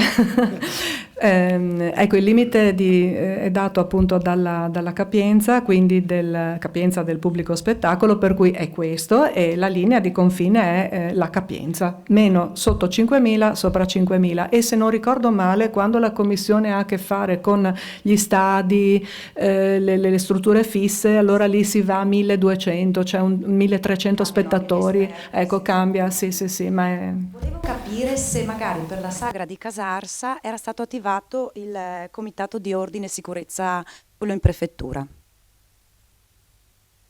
Io rispondo per le parti che riguardano. Noi abbiamo fatto un percorso, come dicevo prima, diverso e più articolato, per quello citato modello, che la vita è alta con la vecchia tradizione. Perché noi abbiamo nel percorso di sviluppo della manifestazione negli anni abbiamo selezionato qual era pubblico spettacolo o no, e siamo arrivati in un giorno in cui la commissione ha deciso lei stessa che non era più pubblico spettacolo, al che non è che ci siamo fermati lì, abbiamo continuato a farla, però poi quando abbiamo scritto il regolamento, perché abbiamo abolito dei punti di spettacolo e di conseguenza cessava questa necessità, abbiamo trasformato la commissione provinciale in una commissione comunale con un nome tecnico, conferenza di servizio, però è una commissione che ha le stesse valenze identiche della Cora. Perché? Perché deve salvaguardare l'interesse di tutti, al di là di chi sia oggi il soggetto che si interfaccia, che possa essere la commissione comunale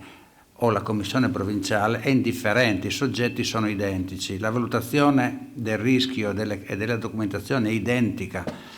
Abbiamo solamente fatto questa azione, che non è detto che continuerà nel tempo.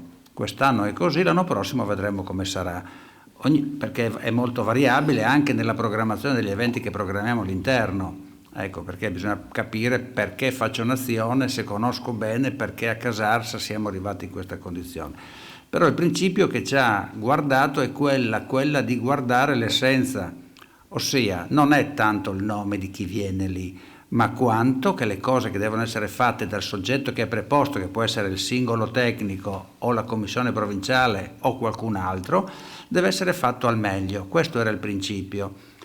È chiaro che esistono dei problemi tecnici per quanto riguarda la commissione provinciale, perché può andare nulla, può andare... Quella è una funzione che l'abbiamo giudicata prima, è una norma nata è vecchia e con quella ci si vive. Noi abbiamo superato facendo un certo passaggio, però mantenendo salvo quello che era quel principio, che è quello di dare la garanzia a chi viene di avere fatto il massimo. Per la seconda parte della domanda ti rispondo tranquillamente. In provincia di Pordenone siamo molto ligi a dover inviare tutto quanto a quest'ora. Noi inviamo tutto e sono molto ligi a controllare tutto. Io non vi nego che ogni volta che presentiamo il tutto, 2 o 3 giorni prima mi arriva la telefonata, loro aprono questo gabinetto, come detto, gabinetto di verifica della manifestazione, e mi chiama e mi dice ok, guarda, tutto a posto, va bene tutto, quello che hai presentato va bene, chiuso il discorso. Di convocazioni ne abbiamo, per la sagra di Casarsa ad esempio, l'abbiamo avuta in maniera molto informale, nel senso che ha controllato tutto, è stato contento di quello che è stato presentato, ha dato il suo parere favorevole di quello che è stato presentato. Ma in provincia di Pordenone vi garantisco che vengono lette tutte quante le carte. Grazie. Buongiorno. Per quanto riguarda l'attività degli steward di controllo, qual è il limite operativo che viene dato alla legge durante le attività? Nel senso, Prima avete fatto riferimento al controllo e all'ispezione e volevo capire un attimino se c'è una legge che determina la fine di uno e il subentro degli ufficiali delle forze dell'ordine, oppure se in quelle ore hanno una funzione che è... Allora, una domanda molto difficile. Cercherò di darti una risposta abbastanza, tra virgolette, semplice, nel senso che le manifestazioni di pubblico spettacolo si differenziano in due grandissime famiglie, che sono quelle, tra virgolette, a scopo di lucro, per cui il concerto, classico concerto di Vasco Rossi, per capirci, e le altre manifestazioni di pubblico spettacolo che possono essere il concertino, la sagra che viene fatta all'interno di una piazza. Le due condizioni sono altamente differenti, perché il momento in cui io partecipo a una manifestazione di pubblico spettacolo come un concerto ed acquisto un biglietto, ed acquisto il cosiddetto ticket, accetto delle cosiddette condizioni di vendita fatte dall'organizzatore, che prevedono tutta una serie di cose, ok? Come faccio sempre l'esempio, l'accesso agli stadi. Quando io compro il biglietto per andare a vedere l'Udinese, accetto una serie di regolamentazioni previste per lo stadio di Udine, che possono essere quelle che dire che non si porta dentro la bottiglia d'acqua, non si fa tutta una serie di cose che vengono prestabilite. E su queste condizioni viene dato delega all'organizzatore di fare tutta una serie di controlli, per cui gli steward all'ingresso allo stadio di Udine possono controllare, perché io ho acquistato il biglietto e ho accettato le condizioni del mio fornitore, in questo caso, di fare i controlli e dire no, non puoi portare dentro questo, non puoi dentro. Diversa è la cosa quando la pubblica manifestazione è, tra virgolette, aperta al pubblico. Può venire Tizio, può venire Caio a sua completa disposizione, senza che nessuno gli dica cosa deve fare. A questo punto qua lo steward non può fare i controlli, può farlo esclusivamente le forze di polizia, per cui la pubblica sicurezza. I controlli sono demandati a loro, non possono farli altri. C'è una sola circostanza che mi sembra di aver letto, che è stata in alcuni comuni, che c'è una delega che venga fatta una delibera comunale per cui ci sono dei controlli, ma sono cose abbastanza strane, sì, eccezionali. Buongiorno, volevo chiedere, quando organizziamo una sagra, ok, prendiamo a noleggio un tendone, le certificazioni me le rilascia che mi noleggio il tendone, l'impianto elettrico, le carte me le fa chi mi fa l'impianto elettrico. Quando organizzo un mercatino dell'artigianato, dove arriva il lobbista col suo tavolino, col suo gazebo da casa, come ci si comporta? Allora, se esiste un regolamento per la manifestazione, nel regolamento bisogna dire quali sono i rispetti che il soggetto ha, perché se quello arriva lì alle 10 mattina per il gazebo, gli mette le zavorine sue e va via alle 3 del pomeriggio, quello ha risolto il suo problema. Se lui ha un allaccio di impianto elettrico, deve rispondere lui della parte dell'allaccio elettrico. Ossia, tutte queste cose vanno regolamentate, perché il soggetto che arriva lì svolge una piccola attività, di conseguenza il soggetto che demanda il suolo pubblico magari riceve una compressione economica, di conseguenza bisogna che questa cosa sia regolamentata, non solo nell'aspetto economico, ma anche nell'aspetto funzionale della responsabilità. Tu accetti di venire, monti questo, porti il tavolino, adotti gli impianti e cose, non adoperi impianti a gas, e si normano queste cose facilmente, chi arriva accetta e firma. Il pagamento e la firma attestano che lui rispetta questo. Sta all'organizzatore a verificare che la cosa sia rispettata. Se uno mi arriva lì e mi monta una cosa che non ha né capo né coda e si vede, chiaramente uno gli dice, beh, adesso la smonti e te la metti via.